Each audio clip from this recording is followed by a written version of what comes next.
अज्ञानतिमिरान्धस्य ज्ञानाञ्जनशलाकया चक्षुरुन्मिलितं येन तस्मै श्रीगुरवे नमः।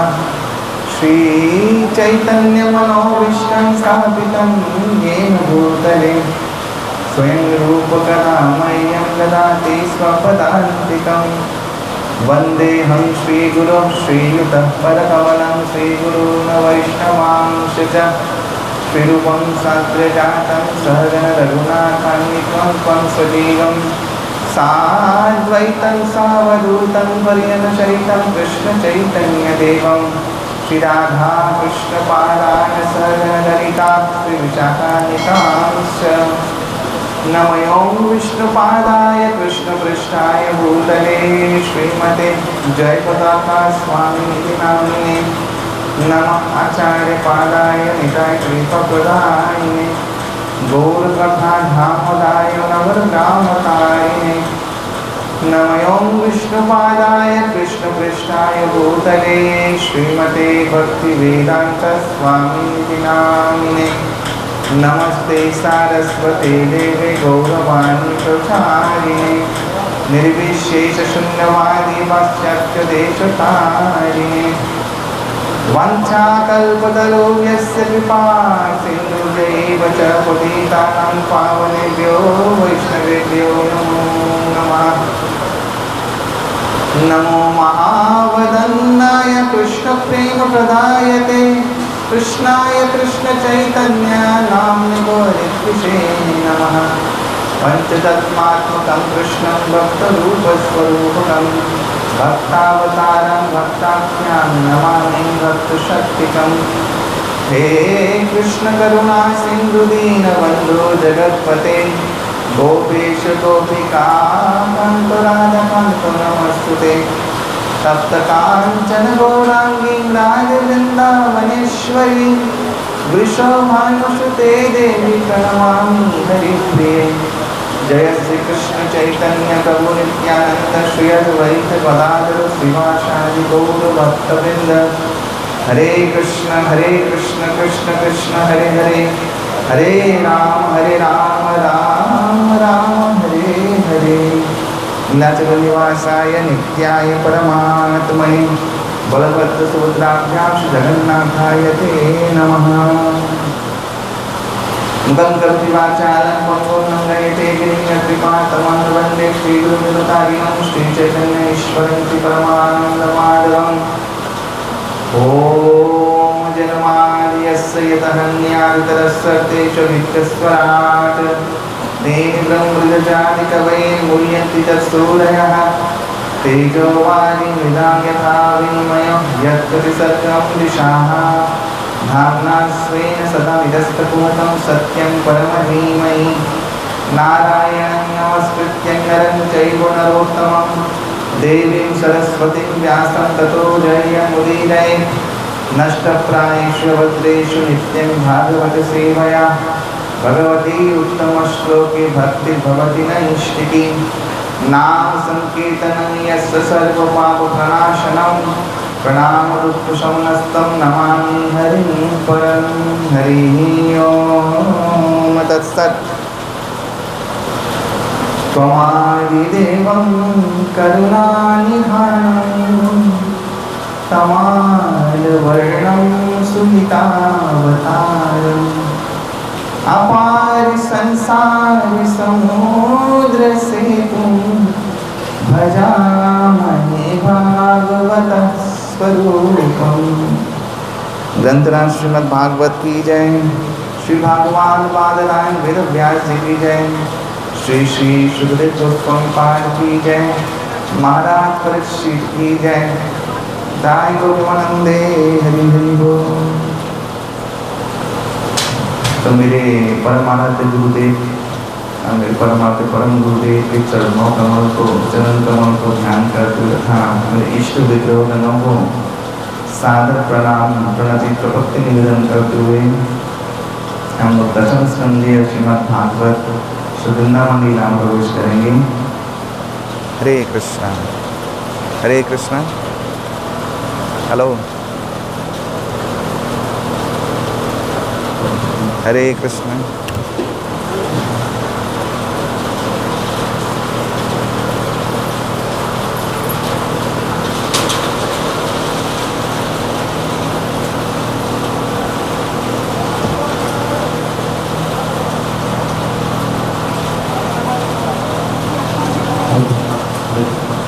हरे कृष्ण कृष्ण कृष्ण हरे हरे, हरे राम राम राम हरे हरे। क्या हुआ?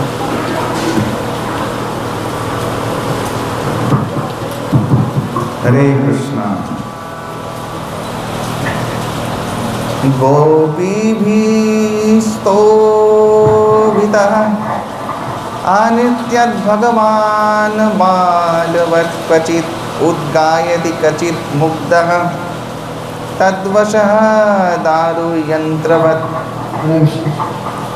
बीभर्ति कच्चिदाज्ञप्तः पीठकोन्मान् पादुकां बाहुक्षेपं च कुरुते स्नानं च प्रीतिनावम् दर्शयन् तद्विदां लोके आत्मनः भृत्य वश्यताम् व्रजस्य उमा वै हर्षं भगवान् बालचेष्टितैः। तो हम लोगों ने अभी तक भगवान के बाल कृष्ण की लीला जो गोकुल में हुई थी वहाँ तक सुना। क्या अद्भुत लीला है। सुखदेव गोस्वामी बोल रहे हैं कि गोपी लोग बोलते थे कृष्ण तुम नाचो, तुम नाच के दिखाओ तो हम लोग तुम्हें छाछ पिलाएंगे या लड्डू देंगे। हाँ। और ऐसे भगवान कृष्ण को उत्साह प्रेरणा देते हुए वे लोग ताली बजाते थे और भगवान नाचते थे उनके कहने पर। वे सर्वशक्तिमान भगवान होने के बाद भी उनके इच्छा, गोपियों की इच्छा की परवश होकर, भक्ति से वशीभूत होकर, यहाँ पे दिया है बहुत सुंदर दारू यंत्र, जैसे लकड़ी का पुतला होता है उसको तुम नचाते कठपुतली, ठीक ऐसे भगवान भी नाचते थे। कभी बोलते थे कि तुम लोग हे कृष्ण तुम गाना सुनाओ, तो भगवान गोपियों के वशीभूत होकर गाना सुनाते हैं। कभी माँ यशोदा कोई सखी बोलती कि जाओ ये लेके आओ, जो वो लेके आओ, पीढ़ी है पीढ़ी उठा के लेके आओ लकड़ी का, भगवान लेके आते। माँ यशोदा बोलती कि लाला देख नंद बाबा अभी निकलने जा रहे हैं, पादुका लेके आ, पादुका को लाते। तो भगवान गोपाल एक पादुका लेके आते, हृदय में धारण करके माथे में लगा के छम छम करते हुए आते, बाबा के चरणों में रखते, फिर एक और पादुका लेने के लिए जाते, फिर माथे में लगाते, हृदय में लगा के लेके आते, फिर पादुका पहनाते नंद बाबा। नंद बाबा बोलते हैं कि अरे देख यशोदा हम लोगों ने बहुत पुण्य किया है, बहुत भाग्य है हमारे कि ऐसा लाला कितना देखभाल करता, क्या प्रेम है देख इसका, हम लोग कैसे इसके बिना रहेंगे, कहीं चला गया तो। तभी बोलते थे नंद बाबा। तो ऐसे भगवान शिशुवत, जैसे आम शिशु रहते हैं घर में, वैसे लीला कर रहे हैं। कल तो मैंने सुनाया बाहु शेकम कुरुते कि पंसेरी बटखरा लाते थे तो भगवान तो उठा नहीं पाते थे, भारी हैं, तो माँ यशोदा उनका हाथ लगा के उठा देती थी और देख तो उठा ले रहे हैं। और तब सब गोपियाँ हंसती थी, देख अरे लाला तेरा कोई दम नहीं है, घी माखन इतना खाता है, चोरी करके खाता है, फिर भी तेरे में कोई दम नहीं है, पंसेरी उठा नहीं पा रहा है। तो गुस्सा आता भगवान को। तो जैसे ही पंसेरी उठ जाता माँ के हाथों से तो बोलता देख बाहु शेक दिखाते हैं, हाँ देख सब गोपियाँ देख मेरे पे बल है कि ताकतवर हूँ मैं कितना, ये बाहु शेकम कुरुते।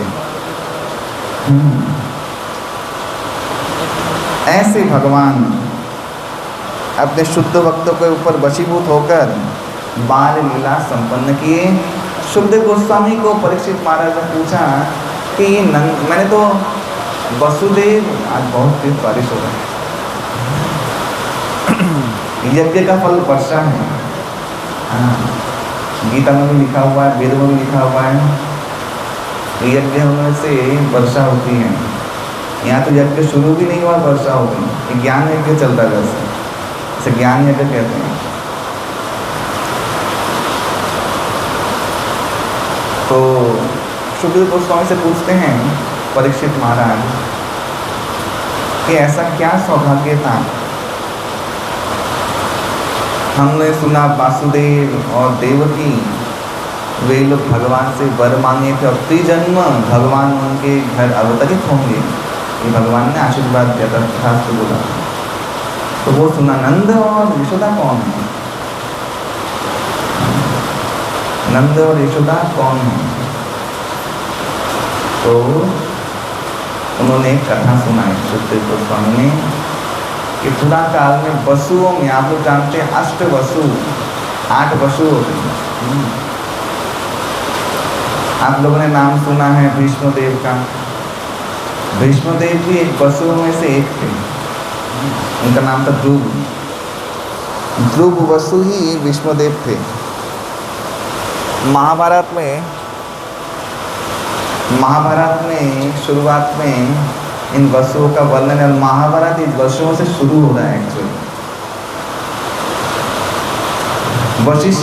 वशिष्ठ ऋषि के गाय नंदिनी, कामधेनु की पुत्री, जिसके लिए गादीराज विश्वामित्र जब आया था उनके साथ युद्ध हुआ था उसके नंदिनी गाय के लिए, ये आप लोग जानते हैं। और उसी लिए विश्वामित्र राजा से ऋषि बने थे। यही जीत में राजर्षि से महर्षि से ब्रह्मर्षि बने थे, तपस्या करते करते। ये वाल्मीकि रामायण में आप लोग जाएंगे, पढ़ेंगे वाल्मीकि रामायण, मूल रामायण में, तो वहाँ पे जो भगवान का बाल कांड दिया है वो राम का बाल कांड उसमें है ही नहीं। उसमें इनका ही बाल कांड दिया हुआ है, विश्वामित्र का, कैसे जिद किया, कैसे शापित हुए, शापाशापी किया, इस तरह की बाल कांड दिया है। वाल्मीकि रामायण भगवान रामचंद्र का कोई बाल लीला है ही नहीं, रामचरितमानस है। तो विश्वामित्र इनके लिए युद्ध की नंदिनी गाय के लिए। तो एकदा क्या होता है कि 8 वसु उनकी पत्नी, वे लोग विमान से जा रहे थे, नंदिनी गाय देखा। नंदिनी गाय के बारे में बस सुन के रखा है इन लोगों ने। तो उनकी स्त्रियों ने कहा कि हम लोग को नंदिनी गाय चाहिए। तो ये लोग दुस्साहस करके स्त्रियों के वशीभूत होकर, हाँ, वे लोग विमान से उतरे और सब लोगों ने मिले, 8 वसु ने मिलके वो चुराया था नंदिनी गाय। लेके जाने वाले थे, उठ गए थे विमान में, गाय को भी उठा लिया था। जा ही रहे थे, वशिष्ठ मुनि आ गए, अपने योग बल से विमान को तो पहले नीचे उतारा और फिर कहा कि तुम लोग देवलोक में रहने के योग्य नहीं हो, इसीलिए तुम लोग मर्त्य लोक में पतित हो जाओ, तुम्हारा जन्म होगा। श्राप दिया था। तो सब लोग पैर में पड़ गए वशिष्ठ मुनि के, और समस्त 8 वसु रोने लगे कि हम लोग दुस्साहस कर रहे हैं, हम लोग जानते हो कि इनके वशीभूत होकर दुस्साहस कर दिया, इन स्त्रियों के वशीभूत होकर। शास्त्र में ऐसा बहुत जगह पे है जहाँ पे स्त्रियों का वश, स्त्रियों का हट से बहुत भयानक परिणति आए हैं। आज भी है वैसे, वेस्ट बंगाल जाओ पता चलेगा। स्त्री हट, और सभी लीलाओं में है। माता सीता ने हट किया, स्वर्ण मृग ला दो, फिर क्या हुआ? भगवती सती ने हट किया कि मैं जाऊंगी, फिर क्या हुआ? द्रौपदी ने हंस दिया दुर्योधन के ऊपर, फिर क्या हुआ? तो ऐसे करके करके बहुत घटनाओं में वर्णित है। क्षमा, वशिष्ठ मुनि बहुत दयालु थे, वे क्षमा कर दिए। वो देखो तुम्हारे 8 वसुओं में से बाकी जो 7 वसु हैं वो तुरंत मर के जन्म लेके मर के चले आओगे, लेकिन जिसने गाय का नगल चुराया है, गाय को चुराया है मूल व्यक्ति, उसको बहुत लॉन्ग टाइम तक रहना पड़ेगा, उसका निस्तार नहीं है। ऐसा ही हुआ, जिसने गाय को चुराया था उसका नाम था ध्रुव वसु, वही विष्णु पितामह है। माँ गंगा ने शांतनु से शर्त दिया था, मेरे किसी भी बच्चे को लेकर मैं कहाँ जाती हूँ मेरे पीछे मत आना, मुझे कोई प्रश्न मत पूछना। वो 7 वसु थे जिनको डुबा दिया और देवलोक में चले आए। माँ गंगा जानती थी कि 8 वसु में जब लेके जाऊँ तभी टोकेगा मुझे, तब टोका, तब कहा कि देखो अब मैं तो रहूँगी नहीं यहाँ पे, मैं चली जाऊँ शर्त के मुताबिक, इसको लेके जाती हूँ। तब इसका नाम था देवव्रत, और एक समय आने के बाद मैं तुम्हें लौटा दूंगी गुरु बृहस्पति के पास, ये शिक्षा ग्रहण करें। जबकि विष्णु पितामह जो ध्रुव वसु वो यहाँ पे बहुत लॉन्ग टाइम तक हैं, और भगवान कृष्ण का कृपा लाभ करके सर्वविद्ध होकर देवता यहाँ पे जानते हैं। ठीक ऐसे ही उन वसुओं में से एक वसु का नाम है द्रोण, उसकी पत्नी धरा। उन्होंने ब्रह्मा जी का बहुत तपस्या किया था, ब्रह्मा जी से उन्होंने वरदान मांगा था कि भगवान श्री हरि हमारी संतान रूप में अगर हम लोग ये वात्सल्य सुख चाहते हैं। क्यों किया था? वो कारण है क्योंकि जब ये घटना घटी वशिष्ठ मुनि के आश्रम में, तब रामायण का काल था एक्चुअली, और श्राप हुआ द्वापर युग में, अलग बात। भगवान रामचंद्र अयोध्या में बाल लीला कर रहे थे, तो कौशल्या और दशरथ को देख के इन द्रोण और धरा को बहुत उत्साह मिला कि अरे क्या लीला है। हाँ, रामचंद्र रघुनाथ जी ठुमक चलत रामचंद्र तो बाजत पैजनिया, क्या सुंदर अद्भुत लीला कर रहे हैं। उनको देख के लोभ हुआ हमें। ध्रुव गोस्वामी पाठ कहते हैं ये जो लोभ है, ये लोभ से मुक्ति मिलता है। इसी लोभ से अगर आपको लोभ हो गया भगवान का ऐसे अंतरंग परिकर बनने का, इसी लोभ से आपका सिद्धता हो जाएगा, पूरा हो जाएगा। तो ब्रह्मा जी का तपस्या किया, ब्रह्मा से वर करना, उनका ठीक है वर देता हूँ। ब्रह्मा जी ने वर तो दे दिया, लेकिन पहले से तो सब नाटक फिक्स है, देवों की माँ बनने वाली है। अब इसको आप फिट करें कैसे, इसको इनके माँ बाप कैसे बनाएंगे। भगवान के पास गए, भगवान से बोला, भगवान ने कहा कि मेरी इच्छा में सब कुछ हुआ है, ये लोग जो मेरे माता पिता बनेंगे जगत वंदित हो जाएंगे। तो वे लोग ब्रज में जन्म ग्रहण किए, कैसे? सुर से भी घर में नंद और एक वैश्यपुर में माता यशोदा। माता यशोदा के पिता का नाम भी दिया है, नहीं मुझे याद नहीं है, गर्ग संहिता में माता यशोदा के पिता का नाम भी दिया है। और ये लोग गर्ग कुल के थे और उनका विवाह हुआ। ये द्रोण और धरा ही नंद और यशोदा भागवत में दिया है, ये वर्णन दिया है पूर्व जन्म में। और उनको भगवान कृष्ण का ऐसे अंतरंग सेवाओं का सुख प्राप्त हुआ जो कभी किसी काल में किसी को प्राप्त नहीं हुआ, किसी काल में किसी को प्राप्त नहीं हुआ। तो परीक्षित महाराज बहुत आनंदित हुए और उन्होंने तब वंदना किया नंद बाबा का और यशोदा माता का, स्तुति किया दोनों का कि धन्य है ये नंद और यशोदा जिन्होंने अपने भक्ति के द्वारा भगवान को ऐसे वशीभूत किया। धन्य है। श्री नंद महाराज की, माता यशोदा की। तो ऐसे गोकुल लीला समाप्त हुआ। दामोदर लीला मैंने कल सुना दिया। दामोदर लीला होने के बाद भगवान ये लोग सब मैंने बैठक किए बैठ के, यहाँ पे रहना और उचित नहीं है। भगवान का और जो 6 साल का लीला, जबकि भगवान ब्रज में रहे 11 साल 6 महीने, 13 साल 6 महीने रहे कहाँ पे? मथुरा में। और उसके बाद 100 साल रहे कहाँ पे? द्वारिका में। तो ऐसे 125 साल गिनते हैं। तो भगवान अभी पंचम वर्षीय हो गए हैं और आगे कुछ साल, लगभग 3.5 साल वृंदावन में रहेंगे। उसके बाद वाला जो समय है वो रहे कहाँ पे? नंदेश्वर में। और वो माँ राधा रानी कहाँ रहेंगी? बरसाने। इसलिए उनके पूर्णांग वयस का जो लीला है वो उस तरफ हुआ है, बरसाना, जावट, उधर हुआ, इधर नहीं हुआ। ये 3 जगह भगवान रहे। कहने का तात्पर्य ये है, भगवान 3 जगह अपने परिजन के साथ रहे। और वैसे ही विश्वानु राजा भी रहे एक साथ। जब भगवान वृंदावन में रहे तो राधानी लोग आए छठीकरा में। छठीकरा आप लोग जानते हैं ना, जहाँ से बस पकड़ते, तब राधानी लोग वहाँ पे रहते थे। जैसे ये लोग जब गोकुल में रहते थे, नंद बाबा ये लोग, तब गोकुल के पास एक गांव है, मीठा गांव, वहाँ पे ये लोग रहते थे, बरसाना, माने ये लोग कितना ये लोग विश्वमान।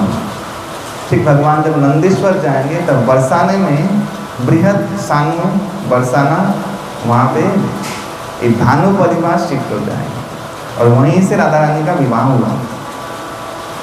और आप लोग अगर गए हैं नंद भवन में, देखिएगा वहीं से भगवान अक्रूर के साथ गए थे, वो रास्ता अभी तक नहीं है, सीधा दिखता है। यहाँ से भगवान मथुरा गए, वहीं वृंदावन लीला का समाप्ति खत्म। और भगवान वृंदावन 100 साल तक आएंगे ही नहीं। और ब्रजवासी लोग सदा विरह के भाव में निमग्न हो गए। तो यहाँ पे गोकुल लीला समाप्त हुआ, दामोदर लीला हो गया, दामोदर लीला। भगवान ने अभूतपूर्व अति माधुर्य मंडित लीला किया। दामोदर महीना इनके नाम से पड़ा। दाम माने रस्सी, उदर माने पेट। भगवान को राधा रानी के पट्ट डोर से बांधने के लिए भगवान का नाम पड़ा दामोदर। और मैंने जो कल लीला सुनाया उसका फलश्रुति यही है कि जो ही लीला सुनता है, श्रवण करता है, श्रवण करवाता है, उसको समस्त बंधनों से मुक्ति मिलता है, समस्त बंधनों से। तो भगवान ब्रज में आए, सब गोप लोग सुसज्जित हो गए, शकटों में, शकट यानी बैलगाड़ी में सब सामान लाद लिया। सब लोग एक चेन बना के आए। वही देखो बिल्ली महारानी निकल गई है।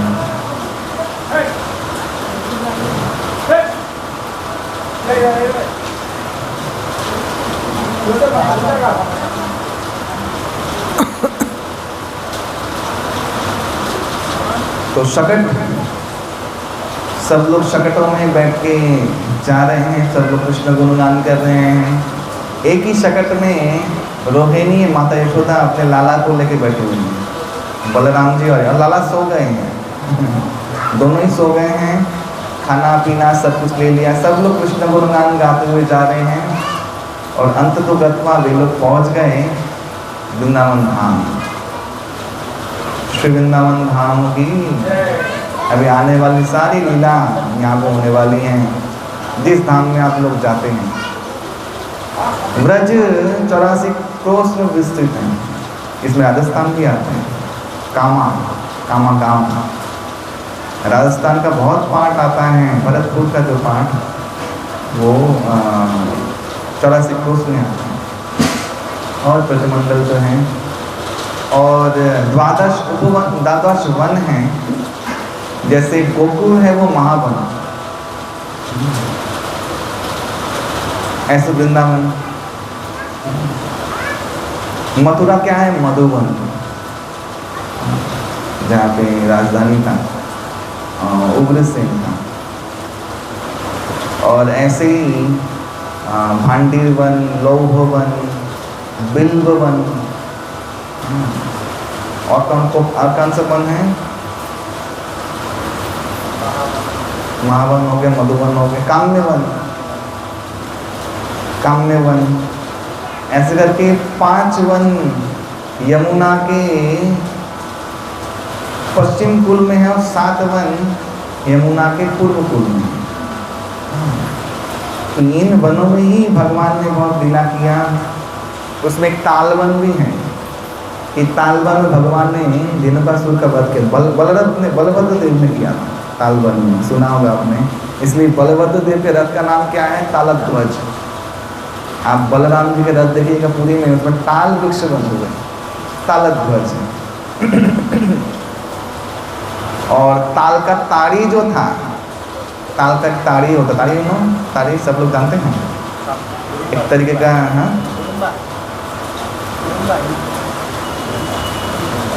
एक मधुरस बोलते हैं उसको, बोला जाता है, जिसको 12 बजे के बाद पीने से नशा होता है। ताल के उससे होता है। तो भगवान माधव यानी बलराम जी ये पान करते थे 12 बजे से पहले, 12 बजे के बाद नहीं।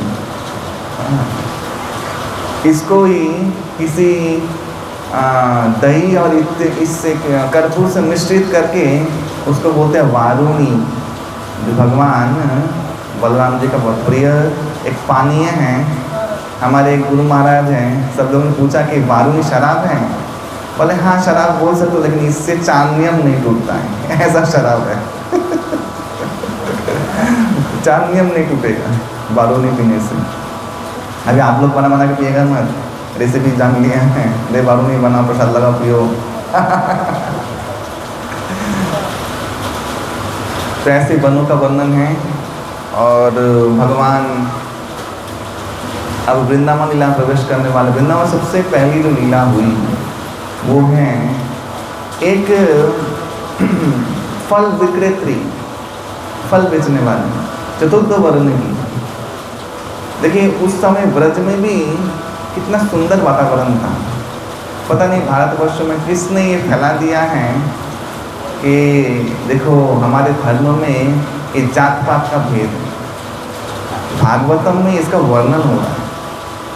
चतुर्थ वर्ण की एक फल बेचने वाली जो वृंदावन में फल बेचने आई थी और बहुत वृद्धा थी, कोई नहीं जानता कहाँ से आई हैं, और वे फल बेचते बेचते आई। और तब यहाँ पे दिया है ग्रीष्म ऋतु आ गया, यानी गर्मी का समय आ गया। तो वृद्धा फल बेच रही है, फल बेच रही हैं। फल बेचते बेचते नंद भवन, नंद द्वार में आ गए। और नंद द्वार में आके पुकारा नंद गृहिणी को, कोई है कोई फल देगा। भगवान निकले। भगवान को दर्शन करके वो वृद्धा इतनी मोहग्रस्त हो गई कि अरे मेरी इच्छा है कि ऐसा लाला अगर मेरे गोद में बैठ जाता तो। उस समय में ये चतुर्थ वर्ण के लोग को स्पर्श करना माने अलाउ नहीं था, लेकिन कोई हीन भावना नहीं था, कोई हीन भावना नहीं है। देखिए एक लॉजिक है, मैं आपको समझाता हूँ। आप लोग घर में टॉयलेट है, सब लोग घर में, ठीक है कि नहीं? चाहे मैं ब्राह्मण हूँ, चाहे क्षत्रिय हूँ, चाहे जो भी हूँ, टॉयलेट है घर में। अगर मैंने साफ किया है टॉयलेट एसिड डाल के, जो भी क्या हार्पिक, आपका कोई भी परिवार का लोग मुझे छुएगा? या आप अच्छा कुछ काम करने जा सकते हो उसके बाद नहा के ही ना निकलेंगे? ये तो लॉजिक है, छू नहीं सकते। इसी कारण से पर चतुर्थ वर्ण के लोग क्या करते थे? झाड़ू सफाई ये सब, वो लोग जिस अवस्था में रहते थे उस अवस्था में कोई भी नहीं छुएगा। ये हीन भावना नहीं है, या ये समझिए आप घर में भी करें तो भी ऐसा ही है, वो हीन भावना नहीं है। हाँ, ऐसा भी नहीं था मंदिर प्रवेश नहीं है, शास्त्रों में कहीं पे नहीं है।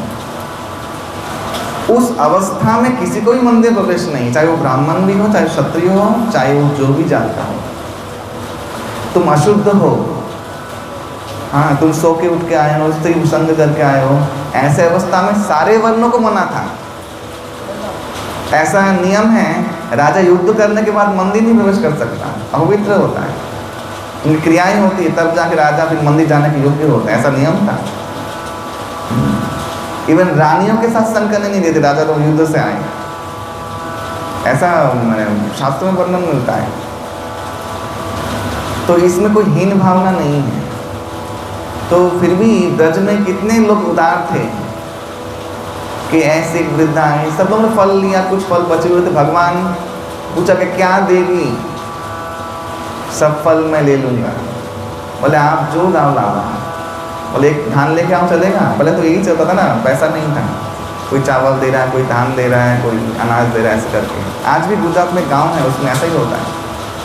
जैसे किसी का टमाटर हो गया, टमाटर दे दिया, किसी ने भिंडी दे दिया, ऐसे करके आदान प्रदान करके चला लेते थे। तो ऐसे धान लेके आओ, तो एक धान ला रहे हैं भगवान, छोटे छोटे हाथ, उसमें कितना ही धान होगा, वो धान भी रास्ते में सब गिर गया। कुछ धान बचे, बोले मेरे पास यही हैं। लेकिन उस वृद्धा का इतना शरणागति, उससे समस्त फल गोपाल को देखते दे दिया। और गोपाल पहले क्या हुआ, मन में उनकी गोद में बैठ गए अंक देश में। और जैसे ही भगवान का स्पर्श हुआ, प्रेमोन्माद हुआ और अपने आत्मा की गहराई तक स्वरूप उनका उपलब्धि हो गया। आशीर्वाद दिया, वो स्तब्ध हो गए, कुछ बोली नहीं, रो रही हैं, आंखों से आंसू आ रहा है, कुछ नहीं बोल पा रही हैं। भगवान ने वो दिया, उस पोटली में बात दी, भगवान को फल दे दिया और बहुत धन्य धन्य कृतकृत हो गई। घर में जाके देखा, पोटली खोला, देखा रत्न ही रत्न, वो जो धान जितने भी थे वो सब रत्न बन गए। तो भगवान रसखान जी,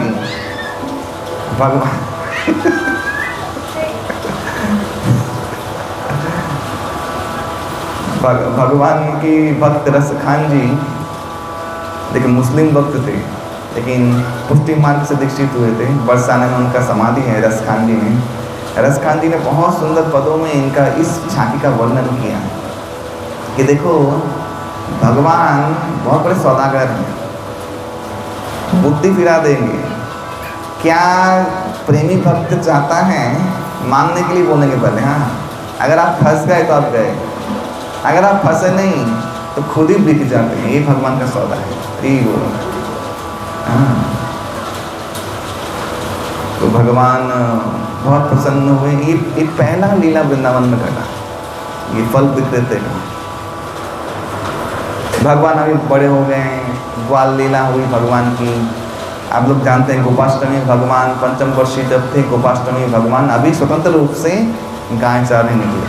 और ये बहुत सुंदर झांकी का वर्णन है और सूरदास जी ने बहुत सुंदर गाया है।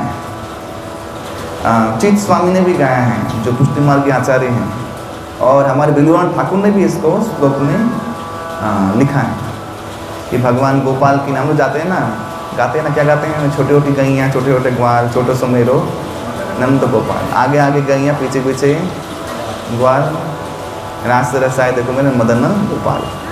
क्या सुंदर झांकी, वो झांकी एक्चुअली सच में झांकी है, आगे आगे गैयाँ, इसमें वही लिखा हुआ है। पहले गैयाँ चाह रहे थे और कितना हजार हजार गैयाँ हैं, सब लोग लेके आए। अभी क्या है कि उनके पिता लोग चाहते थे बिजनेस करने के लिए और इनको देते गाय चराने के लिए। और कौन सी गाय, वत्स, बड़ी गाय नहीं, छोटे छोटे गाय जो हैं वे लोग चराने जाते थे। और भागवतम में एक वर्णन बहुत जगह पे आया, वो है गोधूली। एक्चुअली गोधूली माने जब ब्रज में भगवान लौट के जब आते थे, जब लौट के आते थे तब गायों के खूर से जो धूल निकलता था उस समय में, वो पूरा एकदम ऐसे रोशनी ढक जाती थी और अंधेरा जैसा हो जाता था। उस वेला को बोलते हैं गोधूली। ये वृंदावन में एक्चुअली लीला देखने को मिला। आचार्य लोगों ने टीका किया कि ब्रज में, यहाँ पे भी लिखा हुआ है, जब नंद बाबा लोग ब्रज में आए, वे लोग पहले अपना जो शकट है वो शकट को ऐसे रखी चंद्राकृति, तो देखा कांटे का वृक्ष है, कांटे का वृक्ष और बहुत पथरीला जल, ये भागवत में वर्णन है। आज भी वृंदावन में जाइएगा, देखिए बबूल का पेड़ बहुत है, बहुत बबूल का पेड़ है। और एक झाड़ मिलता है जिसको पानी नहीं चाहिए, वो पीलू का झाड़, पीलू, उसमें भी कांटा होता है फल में। तो ये भागवत में वर्णन है, उस समय से ही वो था। तो जो गो माताएं थी, जितने गाय गए थे, वे गाय लोग अपने खुर से भगवान गोपाल आएंगे बोल के, छोटे गाय नहीं, उनकी माएँ, वो लोग जब चढ़ के आती तब वो लोग उस धरती को खुर से दबा दबा के तोड़ तोड़ के नरम बना देते थे, रज बना देते थे, ताकि अभी गोपाल जाएंगे सुबह जा तो उनको नरम नरम धरती मिले और गोपाल के कोमल चरण उस कोमल बालुका में गिरे। और फिर जब दोपहर में ये लोग जाते थे, गाय लोग, बड़ी गाय लोग, तब वो गोपाल के चरणों को सुनते सुनते जाते थे, ऐसा प्रेम था। तो ऐसा आचार्य ने वर्णन किया है। और अभी मैंने एक वीडियो देखा, मैंने कुछ दिन पहले एक वीडियो आया था हमारा ICC में, कि अफ्रीका में जहाँ पे बंजर ज़मीन है ना, वहाँ पे ये लोग क्या कर रहे हैं, 1000 गाय बैल अच्छी नस्ल के वो ले जाके बांध के रख दे रहे हैं 1 महीने के लिए, खाना पीना गोबर दे रहे हैं, सब कुछ दे रहे हैं, वो लोग गोबर वहीं फेंक रहे हैं, हटा नहीं रहे हैं। वो कितना एकड़ ज़मीन तो उपजाऊ होने लग गया है। गरीब वो, ये वीडियो है यूट्यूब में, वो लोग ऐसा कल्चर कर रहे हैं। और ऐसा करके करके प्राय 600 किलोमीटर उन्होंने कवर किया है और उगा दिया है, बंजर ज़मीन को हरा भरा कर दिया। ये जो बात है सत्य बात है कि गाय लोग खुर से वो लोग दबाते हैं मट्टी को, गाय बैल का जो खुर है, बैल का चलना मट्टी में बहुत उपजाऊ करता है इसको। तो ऐसा जो हम लोग भूल चुके हैं वो लोग अप्लाई कर रहे हैं। अभी हमारे ज़माने में होता था, अभी वो लोग अप्लाई कर रहे हैं। हम लोग क्या करें, ट्रैक्टर लेके घूम रहे हैं। तो ये बात सत्य है, आप लोग यूट्यूब में खोजिएगा या किसी को लिंक चाहिए तो मैं लिंक दे दूंगा, आप लोग आप देखिएगा, सत्य घटना है। पूरे अफ्रीका में अभी ये कल्चर, इसको क्या है, कल्चर नाम दे, वो लोग वो ऐसा करते हैं। एक ही गाय है, कभी इधर कभी उधर पैक करते करते करते पूरा ज़मीन उपजाऊ बना दिया। मन धड़ल्ले से खेती हो रहा है, बारिश हो रहा है, पेड़ आ गए तो बारिश भी हो रहा है, जो बारिश कभी नहीं होता है। ऐसे करके दुबई भी डेवलप हुआ है। दुबई में बारिश नहीं होता था, दुबई में बर्फ़ पड़ने लग गया। सोचो लास्ट ईयर दुबई में बर्फ़ पड़ा था।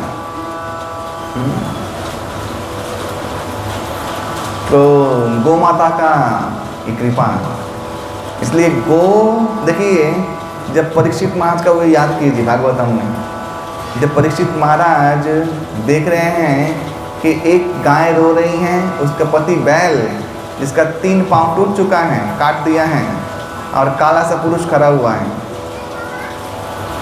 धर्म बैल है, पृथ्वी क्या है, गो रूपा।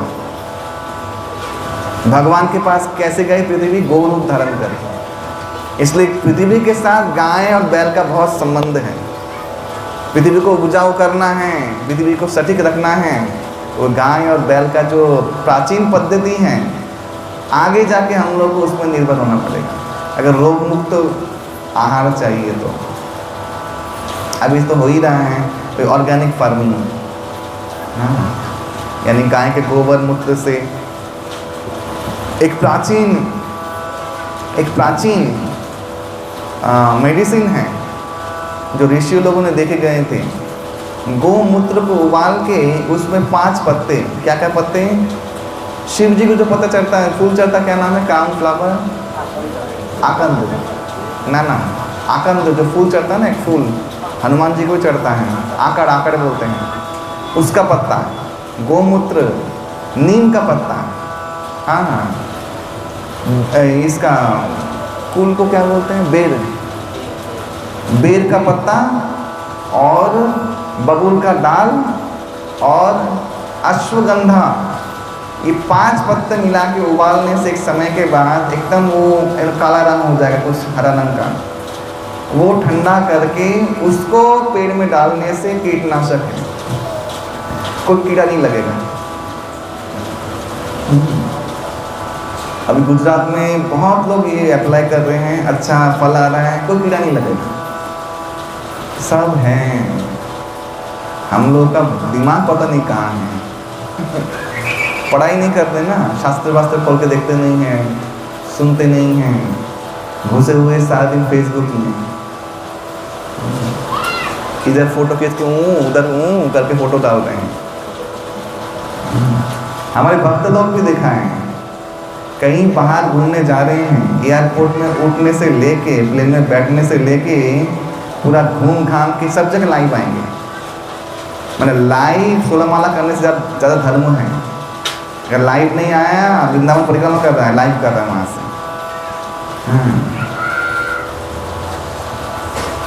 और पूछने से बोलता है कि नहीं सब लोग को लाभ मिले, पर तू तो लाभ उठा ले, तू गए हैं वहाँ खर्चा करके, तू पहले लाभ उठा ले वहाँ पर।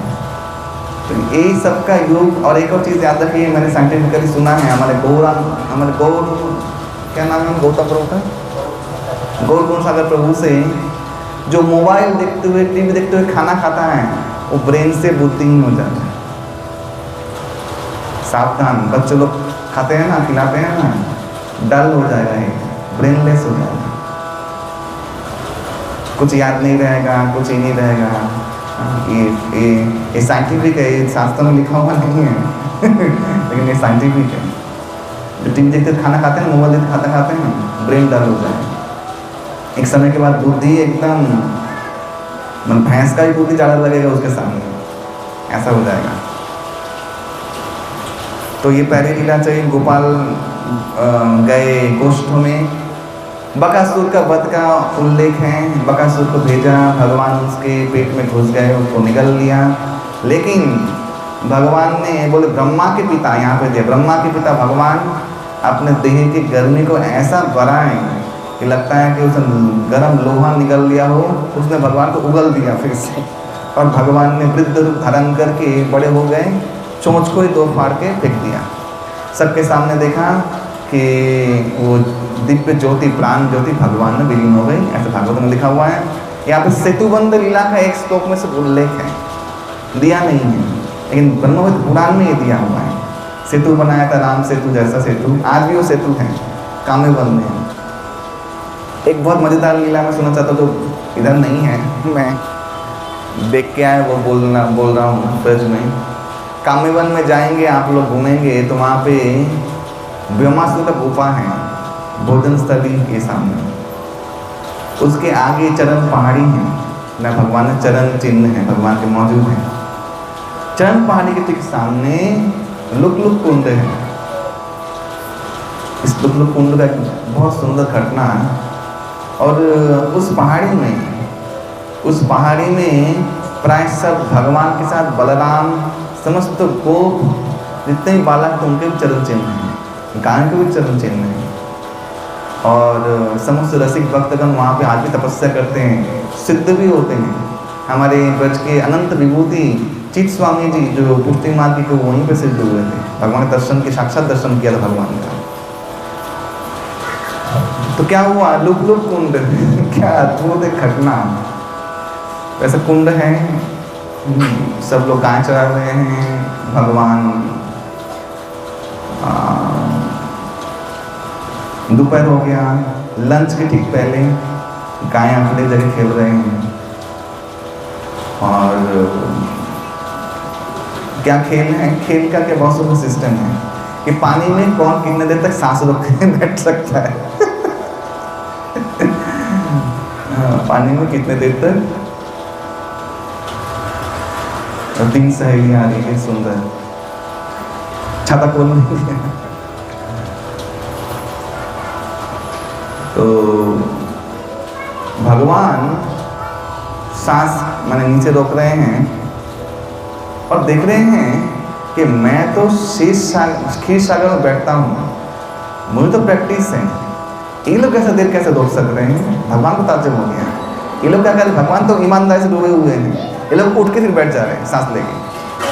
भगवान बोल रहे क्या रही, इन लोगों में ऐसी सिद्धियाँ कैसे आ गई कि इतने देर तक पानी के अंदर हैं। एक्चुअली वो पानी के बाहर उठ रहे हैं, नीचे वो बैठ जा रहे हैं। भगवान उठ के खड़े हो जाते हैं, देख ले बहुत लोग उठ के बैठ गए तब सब लोगों का नहीं तू पहले उठा, हम लोग देखा तू पहले उठ गया, तू खेल से बाहर चलो। वो ठीक है, मैं खेल से बाहर नहीं, ठीक है, अभी मैं खड़ा रहूँगा, कौन उठेगा वो मैं देखूंगा। मैं तो आउट हो गया, अभी खेल से बाहर चला गया, मैं खड़ा रह के देखूंगा कौन कितने देर तो पानी में है।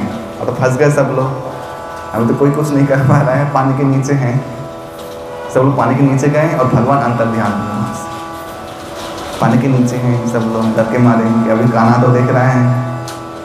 उठे, कृष्ण नहीं है, फिर पानी के नीचे चल गए, शायद पानी के नीचे छुप गया हो, फिर उठे। ऐसे करते करते वो लोग देख रहे हैं कि अरे कृष्ण का कहीं कोई कोई ठिकाना नहीं है, क्या बात है।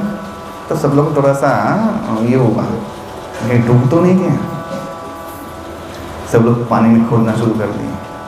अब वो खेल ही बन गया काल। हाँ, सब लोग का तो रो के हाल खराब, बेहाल। और सब लोग कहाँ कृष्ण, पूरा पानी का कतरा कतरा माने कीचड़ उछाल के फेंक दिए हैं, कृष्ण नहीं मिले। बहुत रो रहे हैं, बिलक रहे हैं। और एक सखा है, पुष्टि मार्गी लोग उनको मनसुखा कहते हैं और हम लोग उसको मधुमंगल कहते हैं। मधुमंगल का कृष्ण का हाथ नहीं छोड़ता है कहीं पर, कृष्ण का हाथ कभी नहीं छोड़ेगा। रात को सोने भी जाएगा। मैंने सखाओं का वर्णन किया है गोस्वामी ने अपने अपने बुक में कि महाभारत की स्थिति में कृष्ण नहीं आए। कोई भी रात को 12 बजे उठ जाता है, चलो कृष्ण सोते हैं, कृष्ण आ गया, कृष्ण आ गया, गोपाल आ गया, चलो गाय चढ़ जाते। माँ बोलती अरे सो जा, अभी रात के मैंने मध्य रात्रि हुआ है, सुबह उठ गाना आएगा। और भगवान भी तो ऐसे चिच्चोर, भगवान कैसे जगाते थे पता है इन लोगों को, गोपालों को, अपने बांसुरी की ध्वनि से। और वो बांसुरी की ध्वनि जिसके लिए पुकारी जा रही है, वो बांसुरी ध्वनि जाएगी उसके कान में, उसका नाम पुकारेगी और उठ के आएगा। ऐसे भगवान भी हमारे बंधन में बांधने के लिए जादूगर है। भगवान से ज़्यादा मोह किसी का हो सकता है रे, इस संसार में किसी का भी नहीं हो सकता। भगवान के आगे खड़े हो जाए, अभी ये सब लोग घर बार छोड़ के अभी भगवान के साथ चले जाए। भगवान का ये आकर्षण है, भगवान का ऐसा मोह होता है। वो भगवान बांसुरी से पुकारते थे अपने फ्रेंड लोग को, तो फ्रेंड लोग तो महासिद्ध अवस्था में थे ही, तो उनका तो जान निकल जाए। और मधुमंगल तो प्राय, मधुमंगल ये सोच के कि कृष्ण नहीं है, वो बेहोश हो गया, मृत प्राय। और जब मधुमंगल मृत प्राय हो गया तब कृष्ण को भी लगा कि सीरियस हो गया, बहुत ज़्यादा हो गया है। तब वही पहाड़ से उन्हें बांसुरी बजाया। जैसे ही बांसुरी सबके कानों में गई, सब लोग का प्राण जैसे उच्चित, तो सब दौड़े। कोई दौड़ने का ही उनका चरण चिन्ह है, पहाड़ में दौड़े थे वो लोग। और पहाड़ में नोकेली चोट से उनके पांव छिल गए थे, उनका खून बह रहा था, वो चिन्ह आदमी। हाँ, और दौड़ के देखे कृष्ण बैठे हुए हैं और ये लोग जाके सिर्फ रोए कृष्ण के सामने, ओ कृष्ण, हाँ, कैसे ऐसे तुमने किया हम लोगों के साथ। और कृष्ण भी रो पड़े। तो कृष्ण का प्रेम विगलित हो जाने के कारण वहाँ पे कृष्ण के उस ताप से, प्रेम के ताप से उनका चरण पड़ गया।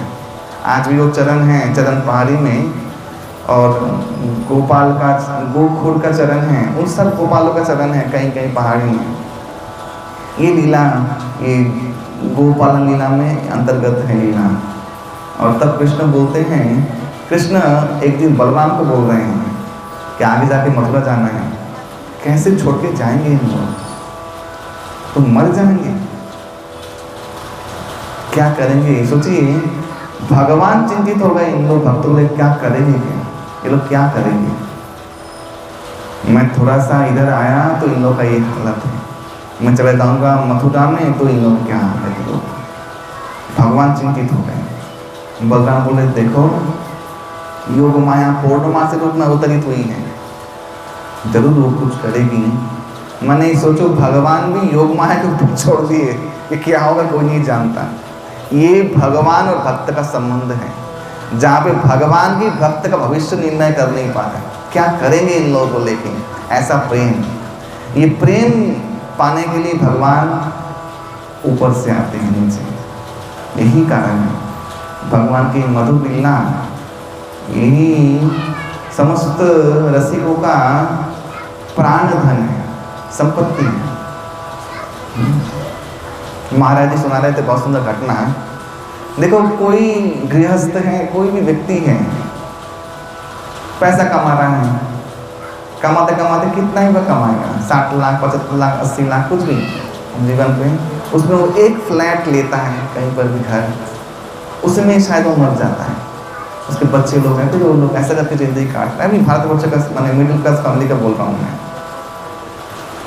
कुछ बड़े लोग हैं, वो लोग भी 1 2 3 मकान बनाते हैं, करोड़पति हैं। चलो, वृंदावन में कुंभ हुआ, जानते तो कुंभ हुआ था अभी कोरोना के बाद, करोड़ों करोड़ का टेंट बना सिर्फ कितने महीने के लिए। हम लोग फ्लैट लेते हैं लाख का सारे जीवन के लिए, यहाँ पे ना दीवार ना सीमेंट, करोड़ का सिर्फ टेंट बना। और टेंट में कौन लोग है? सब फक्कड़ महात्मा लोग, हाँ, जो खाना नहीं खाते, किसी से बात तक नहीं करते, सब मनमोहन, सब कृष्णानंद में प्रेमानंद, सब अलग अलग मूर्ति, दिव्य मूर्तियाँ, संसार से कोई लेना देना नहीं। एक महीने में करोड़ों खर्चा होके, संत लोग जो बैरागी हैं, खर्चा होके खत्म हो जाता, पंडाल भी उठ जाता है, खर्च पानी पैसे गया, हरी बोल। कोई ना मकान ना घर ना कोई जमीन, कुछ नहीं। एक फक्कड़ों का जीवन है, साधु संतों का। और वहीं संसारी लोग 40 लाख 50 लाख जो भी कमाया, उसमें ही एकदम मोहग्रस्त होके घर लेके मर नहीं रहा है और घर से निकल नहीं रहा है, हाँ, खत्म नहीं हो रहा है, प्राण नहीं जा रहा है। फ्लैट लिख के जा रहा है कि ये मेरे ये रूम इसके बड़े बेटे के नाम, ये रूम छोटे बेटे के नाम, फिर बहुएं आके लड़ रही हैं, उसमें से भी कुछ हिस्सा ये संसार है। और फक्कड़ महात्मा लोग को देखो, करोड़ का पंडाल लगा, एक महीने वो उड़ भी गया, खत्म, ना जमीन ना जायदाद, वो लोग भी चले गए। कोई पहाड़ों में गया, कोई किसी तीर्थ में, जहाँ जाना है तो भजन कर रहे हैं, ना उनको मोह ना कोई कुछ। करोड़ का चीज समझ में आता है, ये सच में हो रहा है, कुंभ में होता है। लेकिन वही संसारी लोग हैं। तो कहने का तात्पर्य ये है, भगवान के भक्ति में निमग्न जितना हम लोग होंगे, हाँ, जितना निमग्न होंगे, ये सब संसारी सुख इत्यादि, ये सब कुछ का कोई वैल्यू भगवान के सामने नहीं रह सकता। महात्मा लोग खाना पीना छोड़ के आनंदित रहते हैं, आनंदित रहते हैं। आज भी आप ब्रज में जाएं, एक चमत्कार आप लोगों के सामने दिखेगा। आप लोग ब्रज में जाएं, वृंदावन में, आप लोग राधा रमन मंदिर जाइए, वहाँ पे पूछेगा कि हनुमान दास जी बाबा कहाँ हैं। पहले वो गोपाल भट्ट गोस्वामी के जो समाधियाँ वहाँ पे रहते थे, अभी ठीक उस गली से निकल के बाहर एक रूम में रहते हैं। उनका उम्र कितना है पता है? 178 साल, हम नाम जप कर रहे हैं, चल नहीं पाते, नाम जप कर रहे हैं, सब ब्रजवासी लोग का सेवा कर रहे हैं। और तुम जाओगे ना, तुम्हें देख के सजल नयन से बोलेंगे कृष्ण। उनके परिवार वाले कोई भी जीवित नहीं है, बेटा भी जीवित नहीं हो, मुझे लगता है, अगर हुआ तो, मुझे पता नहीं उनका हिस्ट्री, कोई भी जीवित नहीं है। हम लोग क्या सोचते हैं, संसारी लोग क्या सोचते हैं, नौकरी होगा, चाकरी होगा, मेरे बेटे बेटी है ना, एक प्लान बनाते हैं, उस प्लान, और तब सोचते हैं कि आनंद करेंगे, इसको सोच के आनंद करते हैं। समझ में आया तो, कि मेरा बेटा होगा, मेरी बेटी होगा, मेरे बेटे का ऐसा नाम रखूंगा। आजकल तो सब कुत्ते का नाम ही रख देते हैं, बच्चों का नाम। आजकल तो घनश्याम, माधव, जीवन हरि, ये सब नाम। मैंने हमारा एक छोकरा है, दीक्षित है, उसको मैंने बहुत सारा नाम दिया, बच्चा हुआ लड़का, ज से नाम था, गुजराती। मैं जीवन हरि, बहुत नाम, भक्त का मैं बात बोल रहा हूँ, बाकी लोगों की बात नहीं बोल रहा हूँ, बस उनका नाम। तेरा नाम क्या रखे बच्चे का? बोले जीगू, और ऐसा नाम जिग्नेश। अच्छा भगवान, क्या मति है सुसरे की, देखो। हाँ, शिक्षा गुरु नाम दे रहा है बच्चों का, वो नाम नहीं रख के एक काल्पनिक नाम जिग्नेश। जिग्नेश का माने क्या है बोल नहीं पाए। ये तो भक्त की अवस्था है, तिलकधारी, हाँ, और बाकी लोगों तो क्या अवस्था है, सोच सकते हैं आप। तो खैर दुख लगता है, फिर समझ में आता है तो कलयुग है, सत्ययुग है नहीं, हम लोगों का युग नहीं है। यहाँ पे ठंडा लगा के अभी ना चल बिना ऐसा करने से होगा नहीं, हाँ, यही सब ही चलेगा। तो संसारी लोग क्या सोचते हैं, यहीं तक मोहग्रस्त होके वे लोग उतना तक कल्पना में आनंद लेते हैं। हाँ, कि मेरा बच्चा ऐसा होगा, शादी करेंगे अनंतन, इतना इतना तक परिधि है। लेकिन यहाँ ये जो बाबा है 178 साल का, इसका तो कोई चीज़ ना ही, जॉब में बहुत तूफान है, मैंने IIT का जॉब किया हुआ है, बहुत पैसा है, ऐसा कुछ भी नहीं है। ये इतने उम्र में आनंदित कैसे है? क्या स्रोत है जिससे जीवित है? किस स्रोत से आशा बनाए रखा है और किस प्रेरणा से नाम जप किए जा रहे हैं? कोई उत्तर है इसका? एक ही उत्तर है, यही भगवत प्रेम है, यही प्रेम की परिभाषा है। अभी भी जीवित है। कभी भी अगर प्रभु जी तो रूम निकालते हैं, वृंदावन जाते हैं, राधा रमन के पास ही वे महान संत विराज कर रहे हैं। आज भी आप लोग का भाग्य हुआ, चरण छू के आइए, उनका नाम में रुचि बढ़ेगा। हाँ, है तो रामायण संत, लेकिन नाम जप में निष्ठा। मैं अभी मिल के आया हूँ इससे, और माला चले जा रहा है, माला चल रहा है। तो यही है भगवत संपत्ति, जो संपत्ति सब संपत्तियों से बड़ी संपत्ति है। यही साधु के पास का है। साधु का पकड़ में भी राजा है, राजा है। हमारे प्रभुपाद जी विदेश में थे, प्रभुपाद जी को बोला, कोई शिष्य ने, प्रभुपाद जी का तो उसका कोई संबंध ही नहीं, प्रभुपाद जी किस गाड़ी में बैठ रहे हैं, तो गाड़ी देखने बैठते हैं, कौन गाड़ी में जा रहे हैं, कोई लेके आया, बैठ के चला गया, कहाँ जाना है। उनको तो एक ही उद्देश्य है, कृष्ण भक्त बनाना है, वहाँ पहुँचना है। गाड़ी लाओ, बैलगाड़ी लाओ, ट्रेन लाओ, नौका लाओ, जो लाओ। किसी ने बोला कि रोल्स रॉय में आप सन्यासी जा रहे हैं? बोले रोल्स रॉय, भागवत पढ़, वाल्मीकि रामायण पढ़, वशिष्ठ को सोने के रथ में बुला रहे हैं, क्योंकि टीम का डिब्बा दिया है, तो मेरी मानता है, मैंने एक्सेप्ट किया है इसको। ये हमारे प्रभुपाद जी थे, सत्य बात है। यहाँ शुद्ध गोस्वामी देखिए, जो जहाँ पे भागवत बोल रहे हैं, स्वर्ण मंडित सिंहासन में बिठाया उनको, सोने का चादर ऊपर लगा हुआ है, और वो कौन बैठे हुए हैं? परमहंस, नंगे एकदम, वो है शुद्ध गोस्वामी, वस्त्र भी नहीं, आकाश वृत्ति से चलने वाले जो व्यक्ति, वो परमहंस बैठ कथा कह रहे हैं। तो भक्तों के लिए तो परम धन कौन? हमारा धन श्री राधा, परम धन श्री राधा। ब्रज में कितने लोग ऐसे धन प्राप्त कर चुके हैं, धनी हो चुके हैं। तो समस्त भक्त लोग, भागवत लोग यही धन बांटने के लिए आते हैं। भागवत ग्रंथ भी यही धन बांट रहा है, ये प्रेम धन, और ये लीलाओं के माध्यम से हम लोग को ये प्रेम धन की प्राप्ति होती है।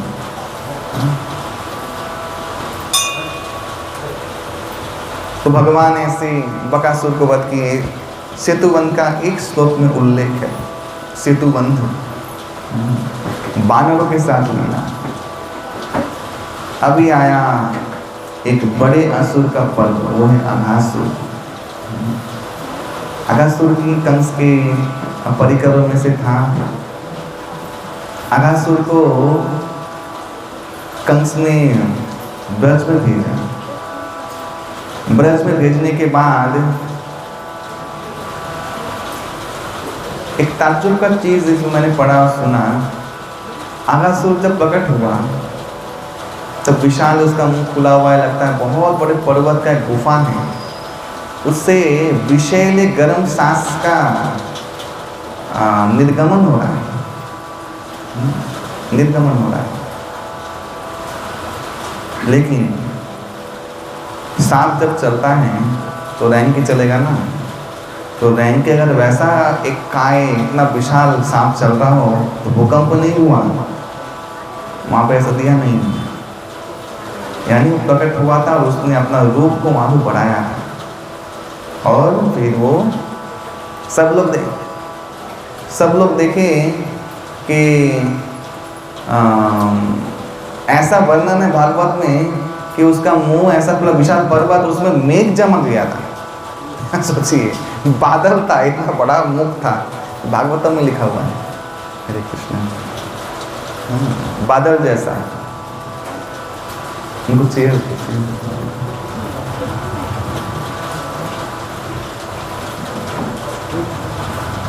तो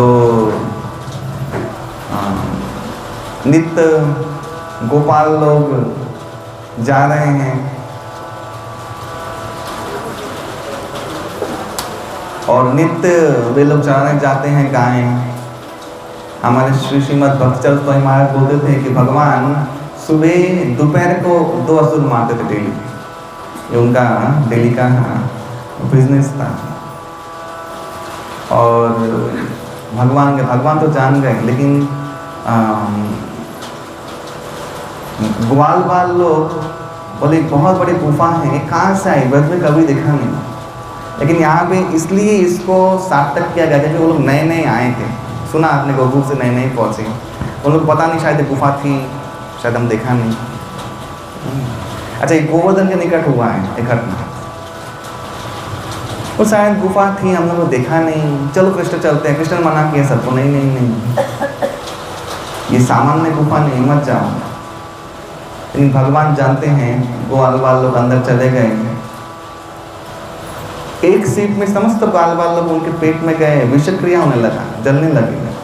और यहाँ पे दया को लोग मर चुके थे। भगवान उन्होंने प्रवेश किए, भगवान को भी निगलने वाला था। भगवान ने अपना सुदर्शन रूप प्रकट किया और बहुत तेज बनाया। उस तेज से उसका हृदय का भाग जलने लगा और तब वो उगलने की कोशिश कर रहा, उगल नहीं पा रहा है। एक कहावत है कि ना बेटा वही अवस्था हो गया, ना निगल पा रहा है ना उगल पा रहा है। भगवान ने अपना काय वृद्ध रूप ऊपर किया और उसके मस्तक को छेदन कर भेदन करते हुए उस भगवान ने उसको वध किया। ग्वाल बालों को अपने दृष्टिपात याद है, दृष्टि देके, जस्ट दृष्टि देके जीवित कर दिया भगवान। सब लोग समझे कुछ हुआ नहीं, फिर बाहर आए, बोले बाहर आए, पार्क पे देखा कि अरे विशाल एक अजगर रूप। पहले तो पर्वत रूप लगता था, ये उसकी माया थी, और अब वो अजगर जैसा दिख रहा है विशाल काय में। लेकिन ये जो लीला हुई, ये लीला भागवतम में दिया है कि सब ग्वाल बालों ने 1 साल के बाद बताया। तब तक अगासुर का, यहाँ पे भी दिया हुआ है, अगासुर का तब कंकाल रह चुका था वहाँ पे, बड़ा बड़ा कंकाल। तब तक अगासुर का बॉडी नहीं था जब ये लीला बताई इन लोगों घर में जाके। सुखदेव ने परीक्षित महाराज पूछा ऐसा क्यों, 1 साल के बाद क्यों? बोले इसी बीच देखिए एक ही घटना 2 दिन में घट रही है। उसी दिन अगासुर वध किया, उसी दिन भगवान सब ग्वाल बालों को लेकर, एक फोटो है इसको में बहुत सुंदर, भगवान बैठे हुए हैं, सब गिर के बैठे हुए, सब कुछ खा रहे हैं और भगवान के हाथ में स्पेशल चीज़, उसका प्रिपरेशन भी दिया है, दही मिश्र और चावल तंदूर। ये चीज़ भगवान को बहुत फेमस है। इसलिए हमारी समस्त पूजा विधि में देखिएगा, जितना पूजा विधि है उसमें शुभ मंगलिक जो अनुष्ठान होता है, दही चूड़ा वो उसका एक प्रिपरेशन देना चाहिए। ये देवताओं को बहुत प्रिय है, भगवान को बहुत प्रिय है। भगवान के हाथ में वही महोत्सव था एक, और भगवान खा रहे थे। भगवान ब्रह्मा के एक सेवक उपवर्ण, इन्होंने खबर दिया जाके कि एक, क्योंकि अगासुर वध हुआ, सब लोगों ने देखा देवताओं, उसको तो उपवर्ण भी था, वो जा रहा था ब्रह्म लोग, उसने देखा अरे ये कौन सा बालक है जो ऐसा कर रहा है, ये कोई सामान्य तो नहीं है। अगासुर का बहुत नाम था एक्चुअली कि बहुत बड़ा असुर है, इसको मारना सामान्य लोग नहीं मार सकते अगासुर को। तो ये बात ब्रह्मा जी तक पहुंची। ब्रह्मा जी ने सोचा कि ब्रह्मा जी का सोच भी अच्छा ही था सेवक रूप में। भगवान, और फिर बिल्ली, एक ही भगवान है क्या, बार बार अवतरित हो रही है वहाँ से एक रूप में।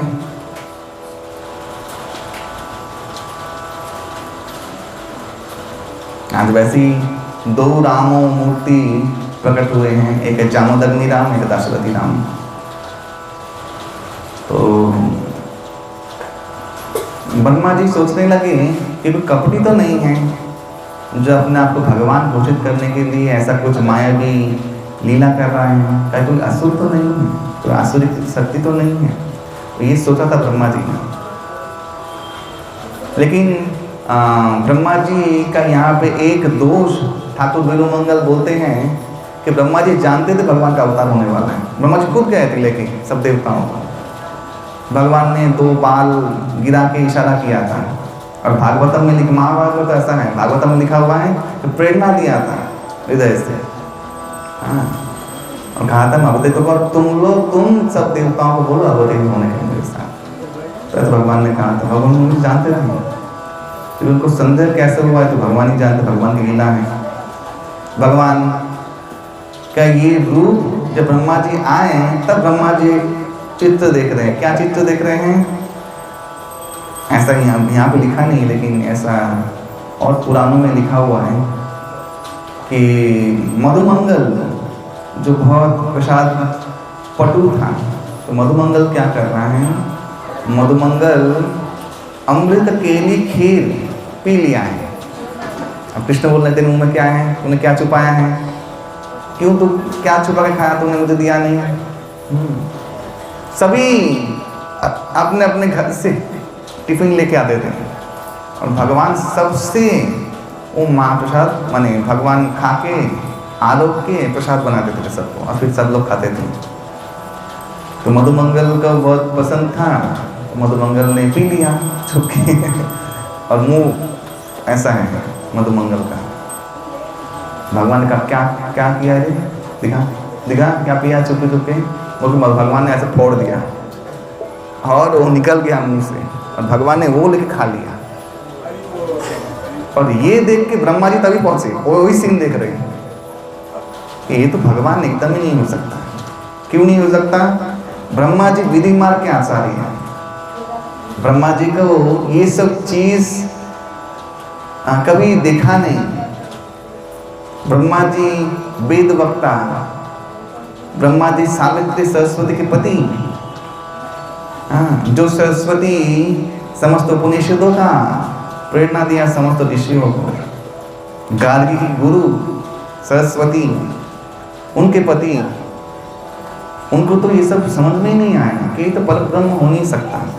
हम लोग ब्रह्म लोक में पुरुष सूक्त मंत्र देकर आहुति देकर भगवान को बुलाते हैं, तो भगवान चतुर्भुज रूप में प्रकट होते हैं और वो चीज़ ग्रहण करते हैं।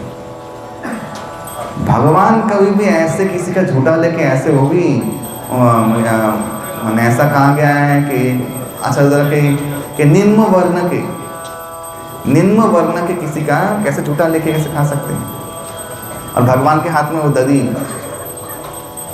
ब्रह्मा जी ने अपने सेवक को बुला के पहले बोले ठीक है मैं परीक्षा लूँगा, अगर ये भगवान हैं।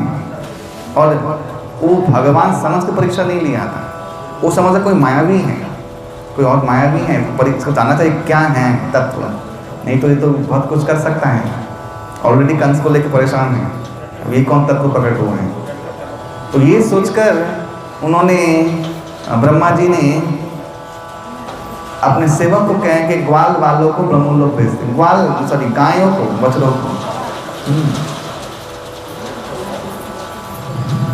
मनसुख आके कहा कि अरे हमारे गाय नहीं दिख रही है, हमारे गाय नहीं दिख रही हैं।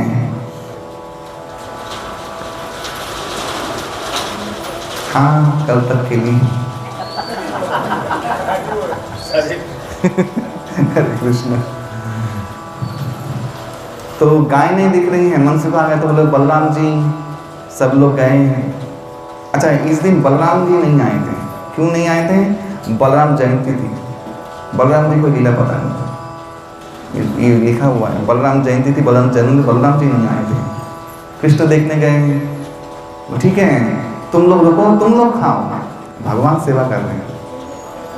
ये भगवान का कितना बड़ा चरित्र है। भगवान तुम लोग खाओ, उठो मत, तुम लोग खाओ, मैं देख के आता हूँ। भगवान जाते हैं यहाँ से, इनको भी गायब कर देता है, ब्रह्मा जी के लोक में भेज देता है। ब्रह्मा जी के लोक में भगवान आए, देखा कोई नहीं है, सब भांड में सब पड़ा हुआ है। भगवान ध्यानस्थ हुए और देखा कि हाँ ब्रह्मा जी ने ये कांड किया है। भगवान बहुत कुपित हुए हैं, बहुत कुपित हुए। ये कुपित के कारण मैं बोलूँगा क्यों कुपित हुए भगवान। भगवान ने देखो गोवर्धन उठाया, इंद्र ने बहुत बड़ा कांड किया था।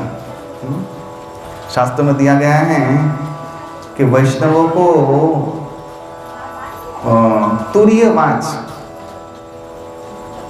माने गलत बात बोलना, ये बहुत भयानक चीज अपराध है।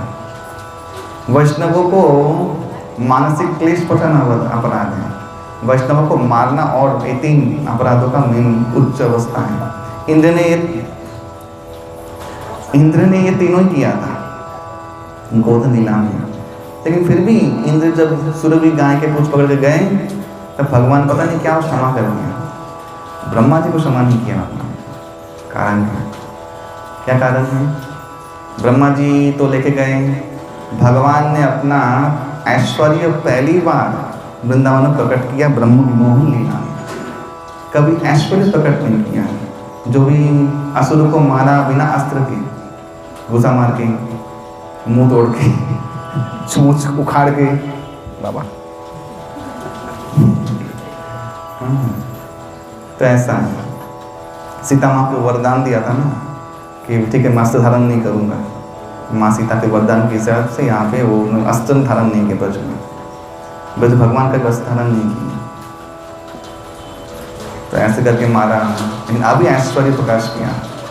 भगवान अपने अनंत रूप में मनसुखा, मधुमंगल, सुदाम, श्रीदाम सब सखा रूप प्रकट हो गए। हरि बोल।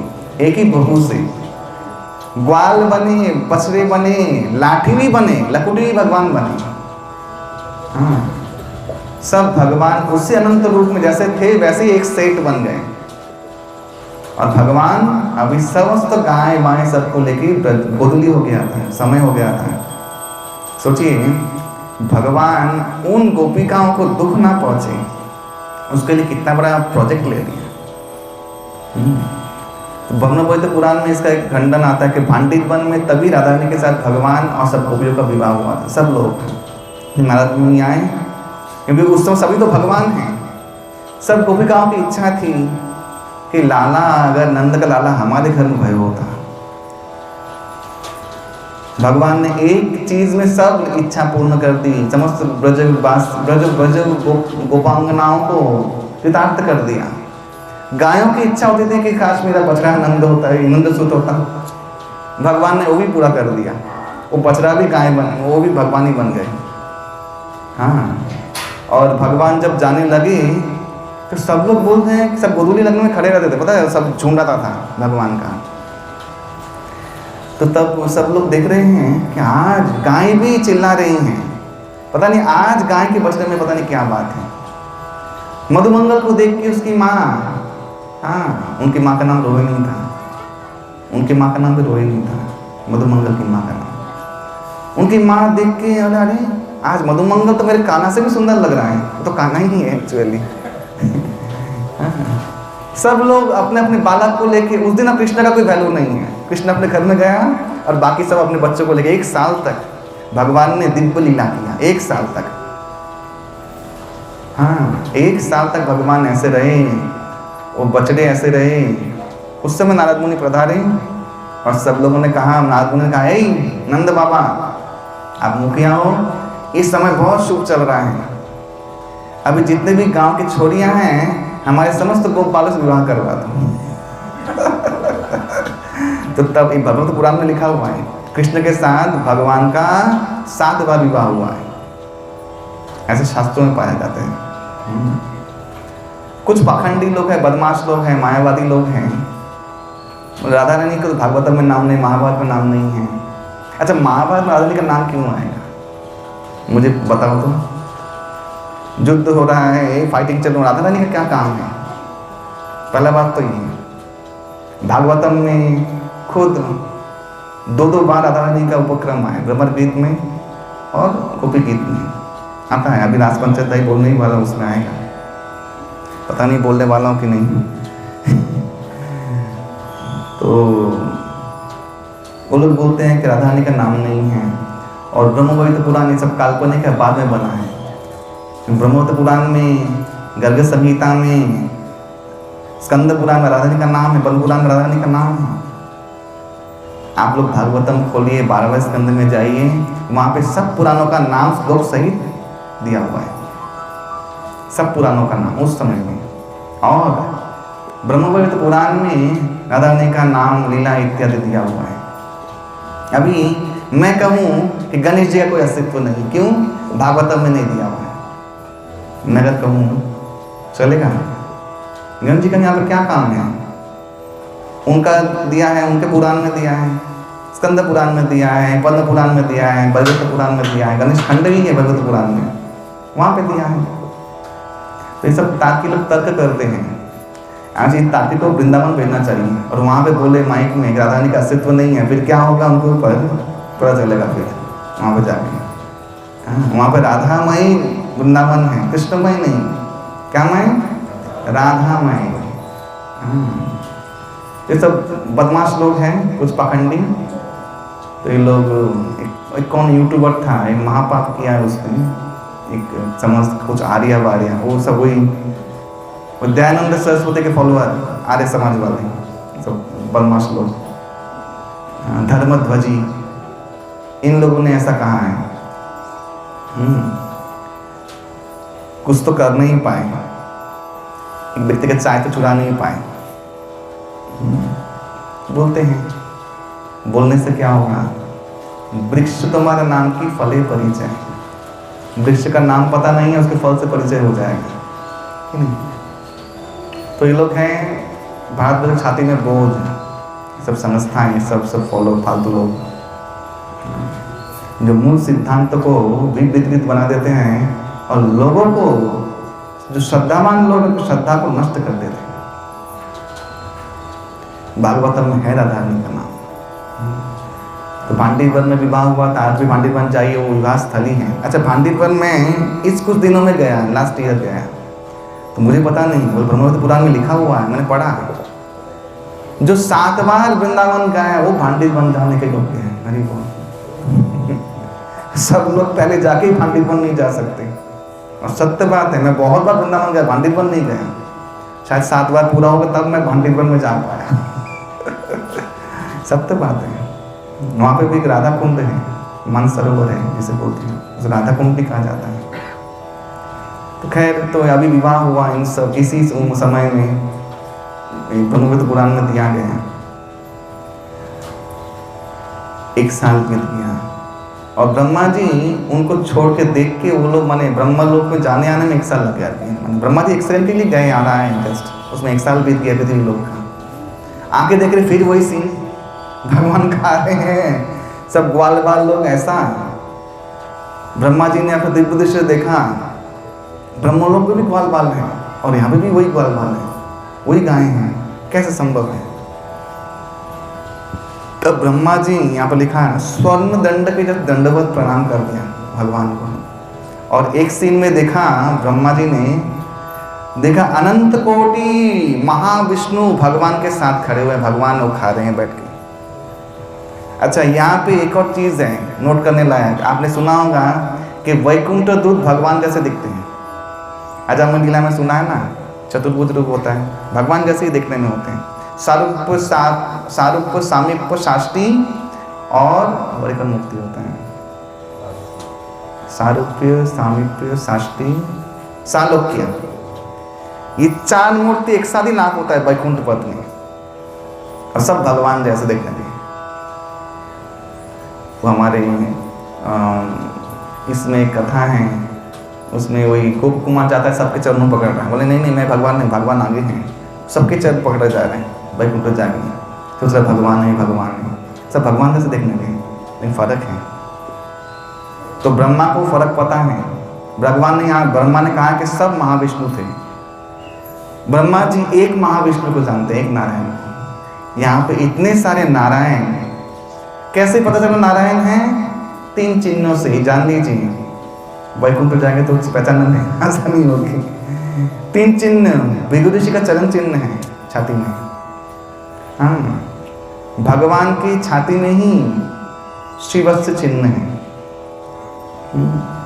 और भगवान के पास ही कौस्तुभ मणि है, कौस्तुभम, ये और किसी पार्षदों के पास नहीं है। वो जितने भी महाविष्णु लोग थे वो सब ये चिन्ह धारण करके थे। वो ब्रह्मा देखे, ये है ब्रह्म विमोहन। एक्चुअली ब्रह्म विमोहन वो नहीं है कि कैसे दोनों यहाँ पे भी हम वहाँ पे, वो विमोहन नहीं है। ये विमोहन है कि मैं एक नारायण को जानता हूँ, यहाँ सब नारायण, ये तो मैंने कभी दर्शन नहीं किया। हरि बोल। ब्रह्मा जी चतुर्मस्तक दंडवत दे दी, 4 मस्तकों को झुका दिया और बोल रहे मुकुट जो है भगवान के चरण के जो नाखून है उसको टच करिए, दंडवत हो गए, स्तुति किया। बहुत सुंदर स्तुति है, पढ़ने लायक है। 14वें अध्याय, दसम स्कंद के 14वें अध्याय में बहुत स्तुति है कि कौन जान पाएगा आपका विचित्र लीला, कभी संभव नहीं है। किसी मनुष्य के प्रसाद लेह गृहीता, आपका भक्तों का प्रसाद जब होगा ना तब कोई ये जान पाएगा, ये सामान्य कोई नहीं जान पाएगा। उसमें से एक चीज ब्रह्मा जी ने जो बोला, बहुत सुंदर श्लोक है। ये श्लोक तो याद करके कंठों माला बनाने लायक है, क्योंकि इसमें ही समस्त भक्ति आध्यात्मिक जीवन का सार है। जो लोग ये समझते हैं कि हम लोग तो नाम जप कर रहे हैं, हम लोग तो इतना भजन भक्ति कर रहे हैं, फिर भी हम लोग को इतना कष्ट है, क्या भगवान हम लोग को भूल गए हैं, क्या भगवान हम लोग कृपा नहीं कर रहे हैं, क्यों ऐसा हो रहा है, उनके लिए ब्रह्मा जी ने ये श्लोक दिया है। तत्ते हुकंपां सुसमीक्षमानो एवात्मकृतम आत्मकृतम विपाकम भुंजान एवात्मकृतम विपाकम। ब्रह्मा जी बोल रहे हैं कि उनके अनुकंपा, तत्ते अनुकंपा सुसमीक्षमानो, भगवान के कृपा के आश्रय लेके जो आत्म विपाकम, अपने कर्मों को फल को भोगते हुए, जो श्रद्धा के साथ हृदभाग कपूर्वी विद्यत नमस्ते, हृदय से काय से नमस्कार कर रहा है, भगवान को शरणागत हैं, जीवे तो जो मुक्ति पदे से दाएं भाग, ऐसा जो जीता है वो मुक्ति पद का अधिकारी है। हरि बोल। देखिए पद्म पुराण में दिया गया है कि 5 प्रतिक्रिया होता है पापों का। अप्रारब्धम फलम कूटम बीजोन्मुखम क्रमे नहीं जो प्रलीयते विष्णु भक्ति तदात्मना, क्रमे ही नहीं, धीरे धीरे नष्ट होगा। उसमें से एक है फलोन्मुख, इसे प्रारब्ध कर्म कहते हैं। वो जो हम लोग का सेट हो चुका है, जैसे आपका जन्म ब्रह्मा जी ने लिखा है 74 ईयर, तो आपका जो अप्रारब्ध है ना, जमा हुआ संचित कर्म, उसमें से उतना शॉर्ट कट जाएगा। 74 में क्या क्या भोगना है, चाहे शुभ अशुभ जो भी है वो भोगना पड़ेगा आपको। तो आपको तो फलोन्मुख है, आने ही वाला है जस्ट। फलोन्मुख जो है, आप लोग दीक्षा लेते हैं, हरिनाम दीक्षा सदगुरु से शरणागत होकर, तब बाकी सब जो क्रियाएं हैं, कूट बीज और अप्रारब्ध और तत्क्षणात नष्ट हो जाता है। हरि बोल। दीक्षा लेते ही तुरंत नष्ट हो जाता है। सिर्फ क्या बचता है, फलोन्मुख। वो तो भक्त को भुगतना ही पड़ता है, धीरे धीरे जाएगा, कमी नहीं। वो इतना तो हो गया है, ऊपर में कुछ स्लॉट बाकी नहीं है, सब खत्म है, सिर्फ इतना जो है इतना आपको भुगतना है। तो ब्रह्मा जी ने इतना बड़ा विज्ञान कह दिया, तत्तेनुकंपा। लेकिन ये तब वो कर पाएगा जब भगवान की कृपा का उसको ज्ञान होगा कि सुख दुख जो भी आ रहा है उनकी कृपा है, बस कुछ दिन टाइम पास कर लेना, मृत्यु तक पहुंच जाना है। बस रगड़ते बिगड़ते कैसे भी मृत्यु तक पहुंच जाओ, बस नाम लेते लेते छुट्टी। हरि बोल। मुक्ति पदे से दाएं भाग, वो मुक्ति पद का अधिकारी है। इसका उदाहरण कौन है, भागवतम में है। कौन, सुदामा। सुदामा दरिद्र नहीं था, उसका वृत्ति था आकाश वृत्ति। वो 5 ब्राह्मणों के घर से मांगता था, उसके बाद जो आया नहीं आया तो नहीं आया। सुदामा कोई दरिद्र नहीं था, गलत फहमी है लोग, दरिद्र ब्राह्मण ऐसा कुछ नहीं था, कोई भीखमंगा नहीं था। उसका वो वैराग्य था, उसका वो वैराग्य था। तो बहुत स्तुति किया, भगवान मुस्कुराए, बस इतना ही, भगवान को उत्तर नहीं दिया। ब्रह्मा जी प्रणाम के चले गए। आचार्य लोग टीका करते हैं, क्यों इतना स्तुति करने के बाद भी भगवान ने उत्तर नहीं दिया। और उधर अरे कालिया नाग लीला, काली नाग लीला में काली स्तुति कर रहा है। क्या स्तुति कर रहा है कि आपने तो ऐसे ही बनाया, हम लोग तो क्या करेंगे, विष उगलेंगे, आपने सांप बनाया हम लोग को। कि भगवान को बोल रहा है, श्लोक में है, पढ़िए। भगवान हम लोग क्या दे सकते हैं? आप बोलते हैं हम लोग क्रोधित हैं, हम लोग सांप बने, आपने ही तो बनाया है। ये काली का 3 श्लोक में स्तुति है, 3। भगवान खुश होकर चरण चिन्ह दे दे, जाओ चले जाओ रमणक द्वीप में, गरुड़ तुम्हें और कुछ नहीं करेगा। और ब्रह्मा जी ने इतना स्तुति किया, ब्रह्मा ने कुछ नहीं बोला, कुछ उत्तर नहीं दिया। आचार्य लोग बोलते हैं कि अपराध हो गया ब्रह्मा जी से। और ब्रह्मा जी स्तुति में एक और चीज़ कहते हैं कि हे प्रभु आप मुझे कृपा करें और यहीं पे गुल्म लता रूप में रहने का आदेश दें, ताकि इन ब्रजवासियों, मुझे पता नहीं चला अभी तक इनका तत्व कौन है, ये लोग कौन है, आपके इतने प्रिय, आप इनके साथ क्या लीला चल रही पता नहीं है अभी तक मुझे, कैसे हो रहा है। आपका स्वरूप जानने गया तो ये हालत हुआ मेरा, अभी इनको खोदूंगा एक करके तो फिर मेरा क्या हालत होगा। उससे बेटर सरेंडर, इनके चरण धूलि मेरे ऊपर पड़ जाए मैं जान जाऊंगा, मुझे गुल्म बना दो। आचार्य लोग कहते हैं, संत लोग, गिरिराज में जितने भी वृक्ष है सब ब्रह्मा स्वरूप है। हरि ओम, सब ब्रह्मा स्वरूप है। हाँ, गोवर्धन में जितने वृक्ष है सब ब्रह्मा जी हैं, गुल्म रूप में ब्रह्मा जी वहाँ पे। और इसीलिए उनको आना पड़ा फिर से भगवान का सेवा करने के लिए। बहुत बार आए, 3 बार और आए। एक बार हरिदास ठाकुर के रूप में आए, हरिदास ठाकुर के रूप में आए, और एक बार नाभा जी के रूप में आए, ब्रह्मा जी साक्षात। और एक बार ब्रह्मा जी और एक बार रूप में आए थे, मैं भूल गया कि 3 बार उनका जन्म हुआ। मुचकुंद भी आए, धन्ना भगत बन के। सूरदास जी कौन है? उद्धव जी। ऐसे करके बार से भक्त लोग आते रहे, और ब्रह्मा जी को इसलिए आना पड़ा हरिदास ठाकुर के रूप में, और जबलपुर में उनका जन्म हुआ। तो ऐसे ब्रह्मा जी को इसलिए भगवान ने उत्तर नहीं दिया, कुपित हुए, क्योंकि भले ही इंद्र ने बहुत अपराध किया हो, लेकिन भगवान के ब्रजवासियों से इंद्र ने भगवान को मिला दिया था। गिरिराज लीला सुनिए क्या है उसमें। सब ब्रजवासी 7 दिन तक मौज मस्ती की, पता नहीं चला कि बाहर क्या हो रहा है, जगत ही दूसरा था। तो भगवान बहुत खुश हुए, सबका मनोवांछा था ना कि भगवान को साथ रमन करेंगे। सब 7 दिन तक, सप्ताह में वाच्युत हस्त पंकजे भृंगायु मानम फलमूल कंदरे संसर्व मानम हरिमाधु वृंदके गोवर्धनाद्रिम शिरसा नमामि। 7 दिन तक सप्ताह में वाच्युत गिरिराज धरण की, और सब ब्रजवासी लोग भगवान के निकट रहे, खुश हो गए भगवान। इंद्र अपराध किया फिर भी, लेकिन यहाँ पे क्या हो, उल्टा हो गया। ब्रह्मा जी ने भक्तों को आघात नहीं दिया, लेकिन भक्तों को भगवान से दूर कर दिया ब्रजवासियों ने। इसलिए भगवान ने एक उत्तर कुछ नहीं कहा, कुछ भी नहीं, ना आशीर्वाद दिया ना कुछ नहीं किया। ब्रह्मा जी का घमंड एकदम चूर हो गया। ब्रह्मा जी ने समस्त कोपाल लौटा दिए, और आज जब भगवान लौट के जा रहे हैं तब बोल रहे, अरे मन सुखा कैसा लग रहा है तुम, मधुमंगल तो कैसा लग रहा है। मैं तेज जैसा था वो सब नष्ट हो गया, वो जो माया थी सब नष्ट हो गई, क्योंकि अब भगवान ने अपना रूप संवरण कर लिया। अब ओरिजिनल लोग लौट के आ गए नींद से जागे, ऐसा लिखा हुआ है, जैसे कभी निद्रा से जागे हो बहुत दिन के बाद, खा के सो के, और भगवान उधर ही सब सोए हुए थे। भगवान को उठ के कहते हैं, अरे तूने हमारा ये ले लिया, गाय ले लिया? बोले हाँ। और एग्जैक्टली जो खा रहा था उसके पास वो लोग वही हैं, भगवान का माया से। वो लोग सोचे कि 10 एक कुछ समय व्यतीत हुआ, सब लोग भगवान के साथ गए, और फिर अगासुर का घटना सबने बताया। सब लोगों ने बोला, तो 1 साल तक तो बताया नहीं, कहाँ है अगासुर? तो देखा कंकाल पड़ा हुआ है अगासुर अभी, और उसका देह नहीं रहा। काली लीला में शॉर्ट में बोलने का समय का अभाव है। आप जानते हैं कालिंदी का एक फेस था जहाँ पे कालिय दह कहा जाता था।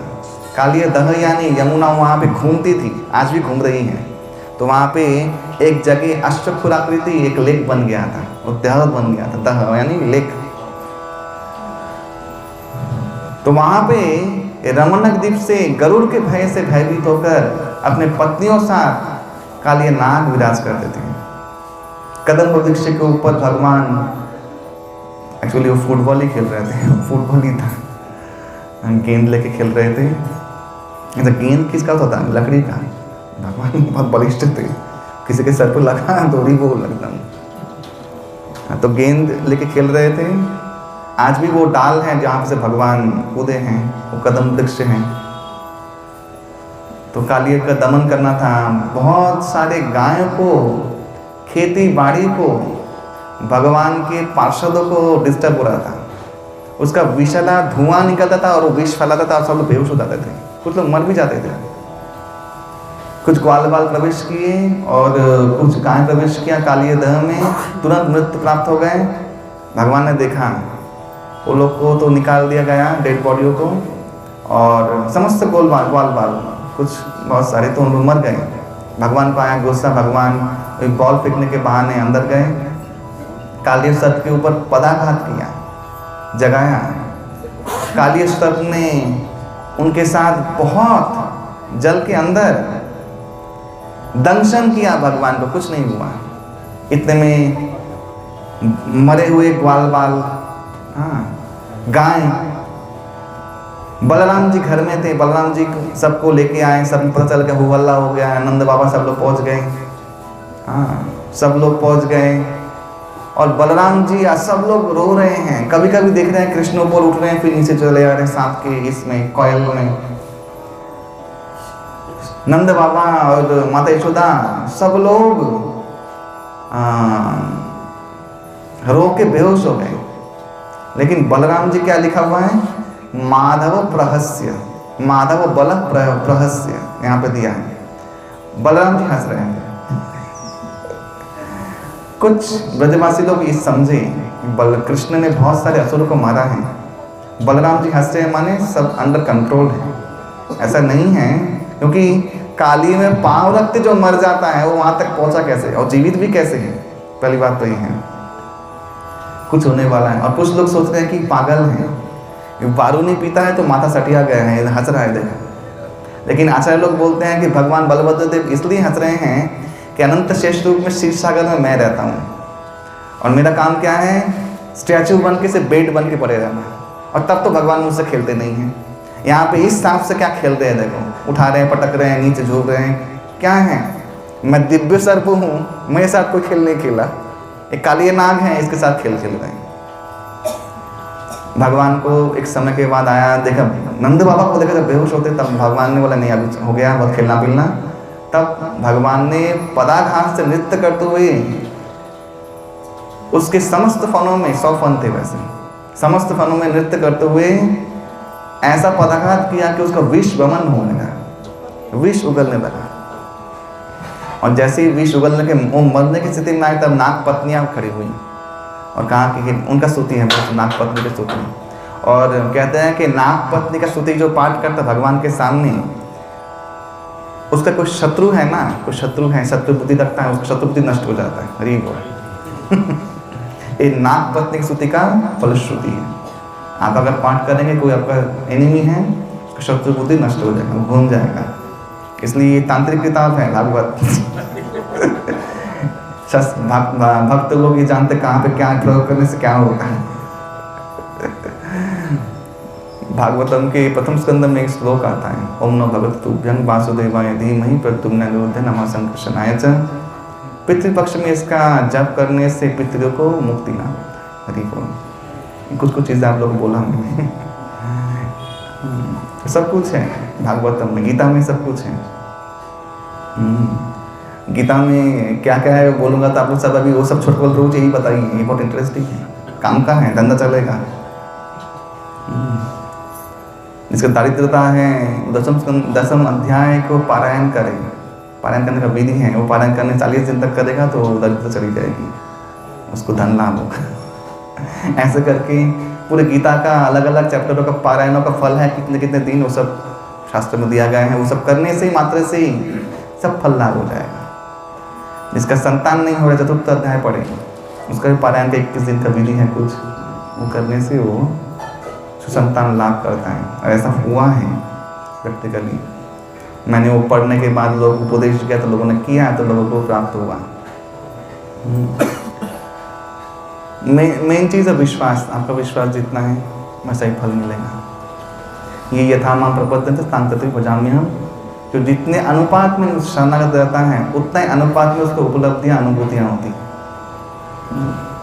उतना करीब रहता है भगवान की शक्तियों से, भगवान से। तो खैर कल ये नागपत्नियों ने उनको स्तुति किया, भगवान प्रसन्न हुए, तब काली ने भी स्तुति किया। शुभदेव गोस्वामी को पूछा परीक्षित महाराज ने कि काली का हिस्ट्री क्या है, तब बोला कि रमनक द्वीप में था, गरुड़ के भय से यहाँ पे छुप के आया। और यहाँ पे छुपा भी क्यों छुपा, कारण है शौवरी ऋषि यहाँ पे तपस्या करते थे, और शौवरी के ऋषि के आशीर्वाद से ये स्थान में काली या गरुड़ प्रवेश नहीं कर सकता, इसीलिए काली नाम यहाँ पर है। आज भी शौरभ ऋषि का आश्रम आज भी है, उसे बोलते शुकताल, वृंदावन का शुकताल, वो आज भी उस आश्रम है, ठीक कृपालु महाराज जी का मंदिर के ठीक पीछे है, उस रास्ते में वहाँ शौवरी मुनि का आश्रम था।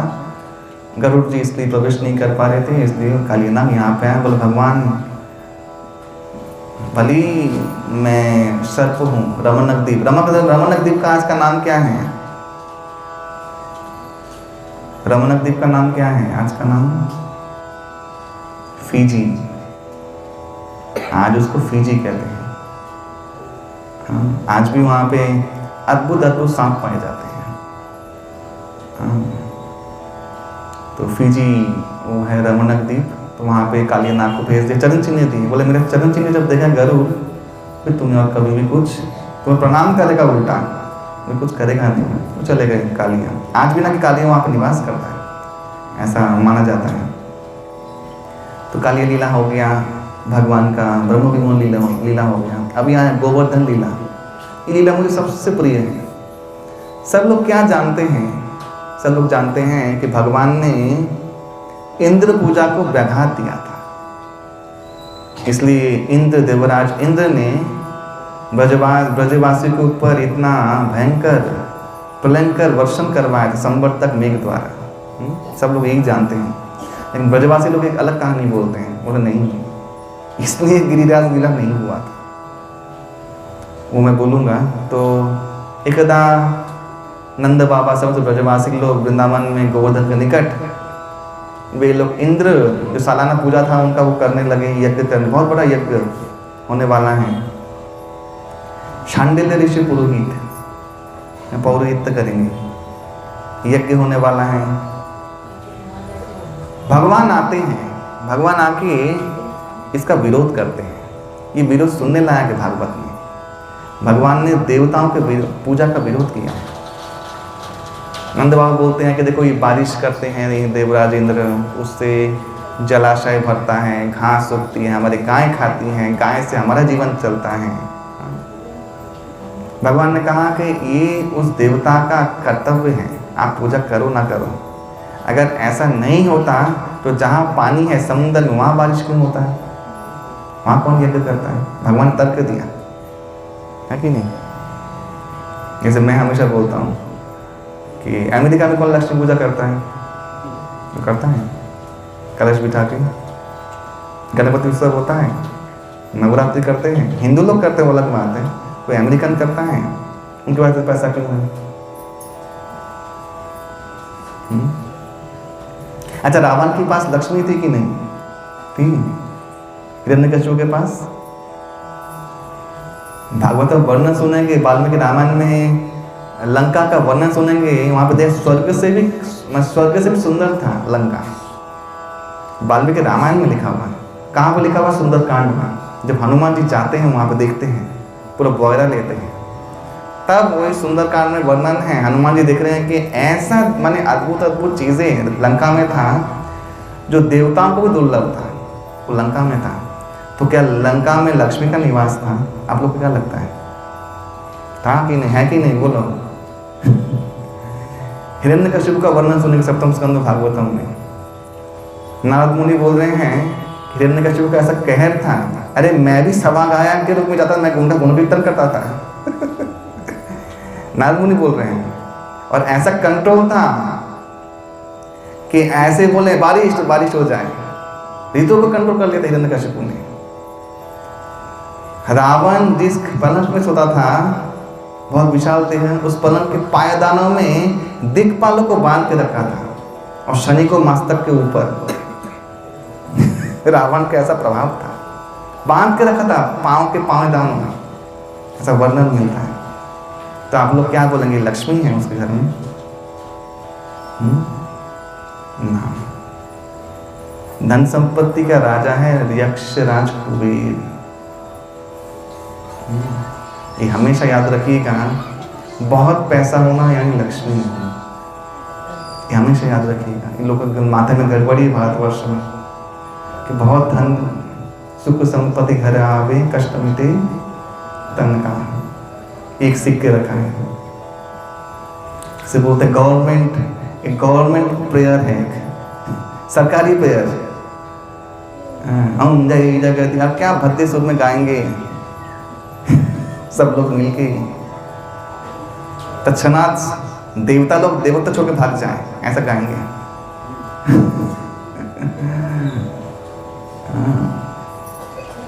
ना, लक्ष्मी का 8 रूप है, अष्टलक्ष्मी कहते हैं ना, 8 रूप हैं, धृति, दया, स्मृति, बल, बुद्धि, संपत्ति, ऐश्वर्य और स्थिति।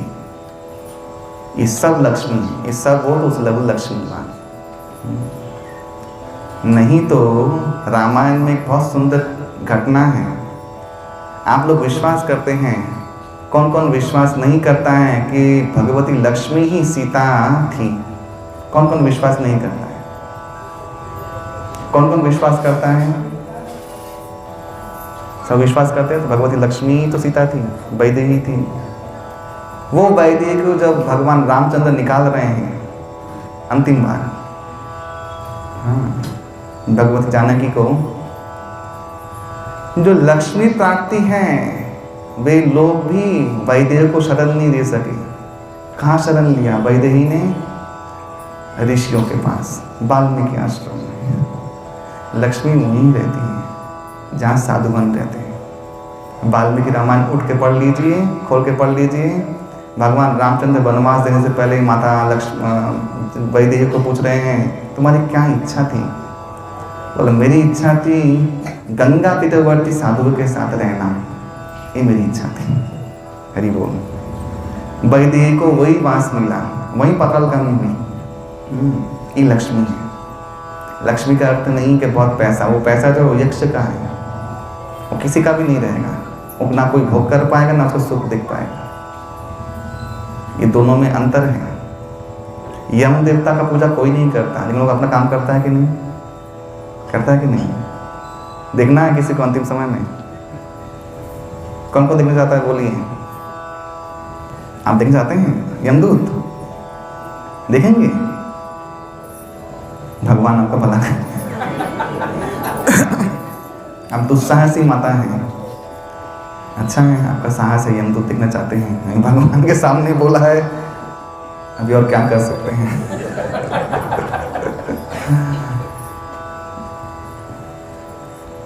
ऐसे प्रभुपाद जी कैलिफोर्निया के कॉलेज में, बहुत बड़ा कॉलेज है, वहाँ पे प्रवचन दे रहे थे। प्रभुपाद जी बाबा बोलते थे, डॉग्स एंड हॉग्स ये लाइफ है। तो कोई व्यक्ति तर्क करने लगा, कुत्ता पालने में क्या प्रॉब्लम है? कुत्ता लेकर आया था एक्चुअली। तो बोलते you will become like dog next life, तुम नेक्स्ट जन्म में कुत्ता बन जाओगे। बोले मैं खुश हूँ, मैं कुत्ता बनूंगा।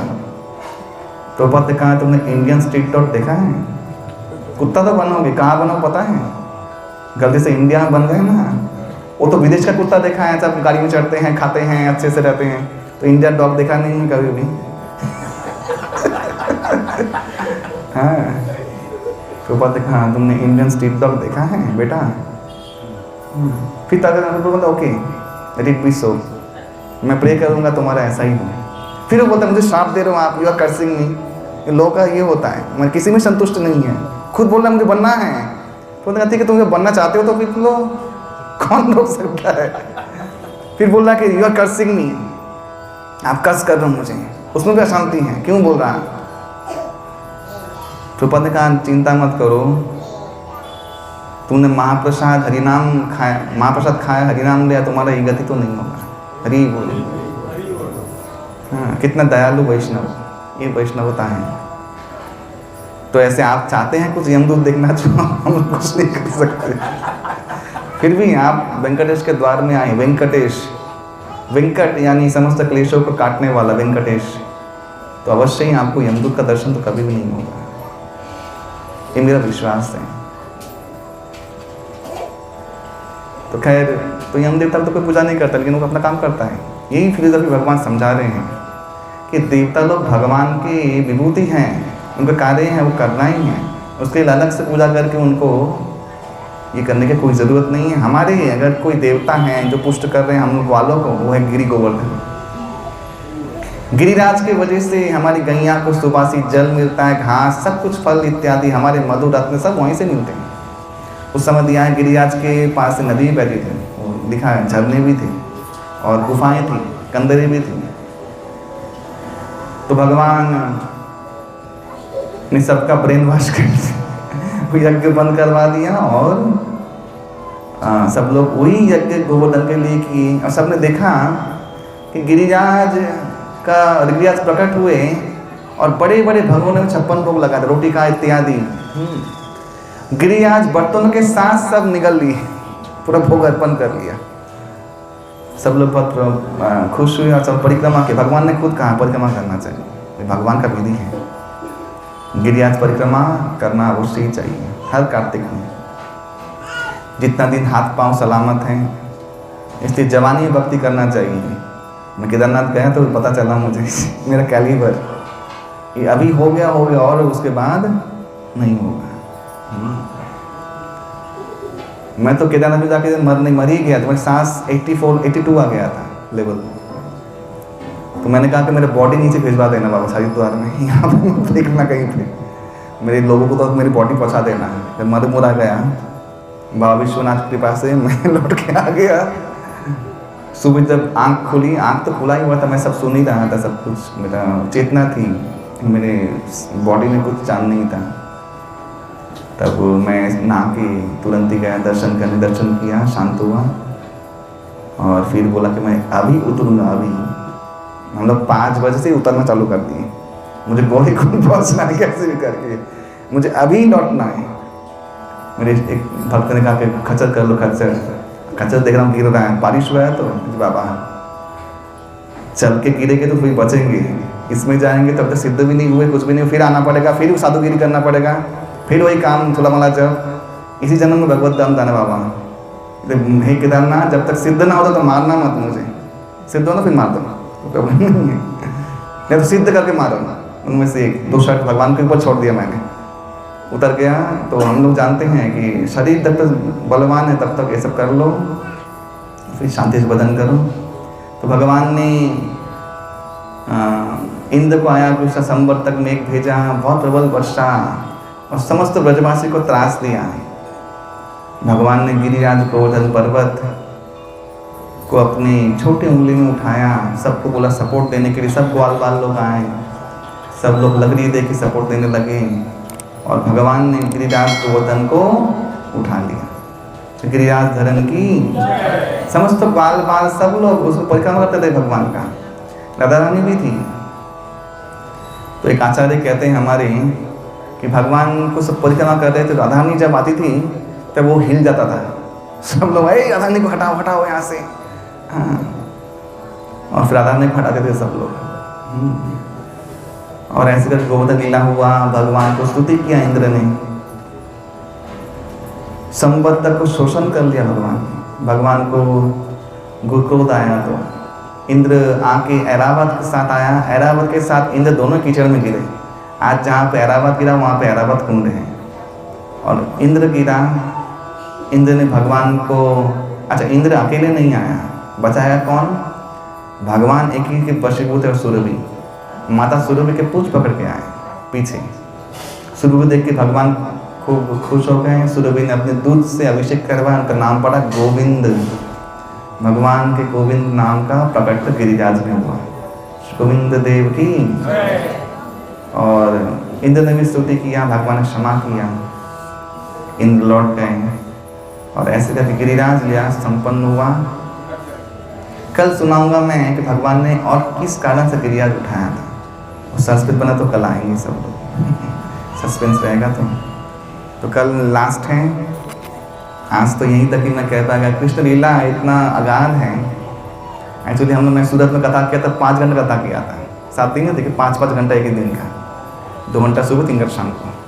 तो ऐसे करके कंप्लीट किया था वृंदावन लीला। 2 घंटा में ये संपूर्ण हम लोग के लिए विपत्ति है, संभव नहीं है। और कोई बोला था पूरा भागवत करो वो 15 साल लगेगा मुझे बोलने में। तो खैर आज हम लोग यहीं तक श्रवण किए गिरिराज गोवर्धन लीला। मतलब इच्छा था रासपंचायत तक पहुँचूँ, लेकिन पहुँच नहीं पाया समय के अभाव से। कल जन्म महामहोत्सव है, भगवान का जन्म लीला है, और लेकिन मैं कुटोरा लीला बोलूँगा। जन्मोत्सव का कल समापन का दिन है। कल आप सभी लोग आए हैं और पता नहीं कब क्या आयोजन हो जन्म महोत्सव का, लेकिन एटलीस्ट मैं वाणी के द्वारा जन्म महोत्सव करूँगा। तो भगवान जन्म लीला है। जन्माष्टमी अभी आने ही वाला है, तो हम लोग कल सुनेंगे। श्री प्रभुपाद की जय। ग्रंथराज श्रीमद् भागवतम की जय। ताई कुशितम नंदे हरि हरि।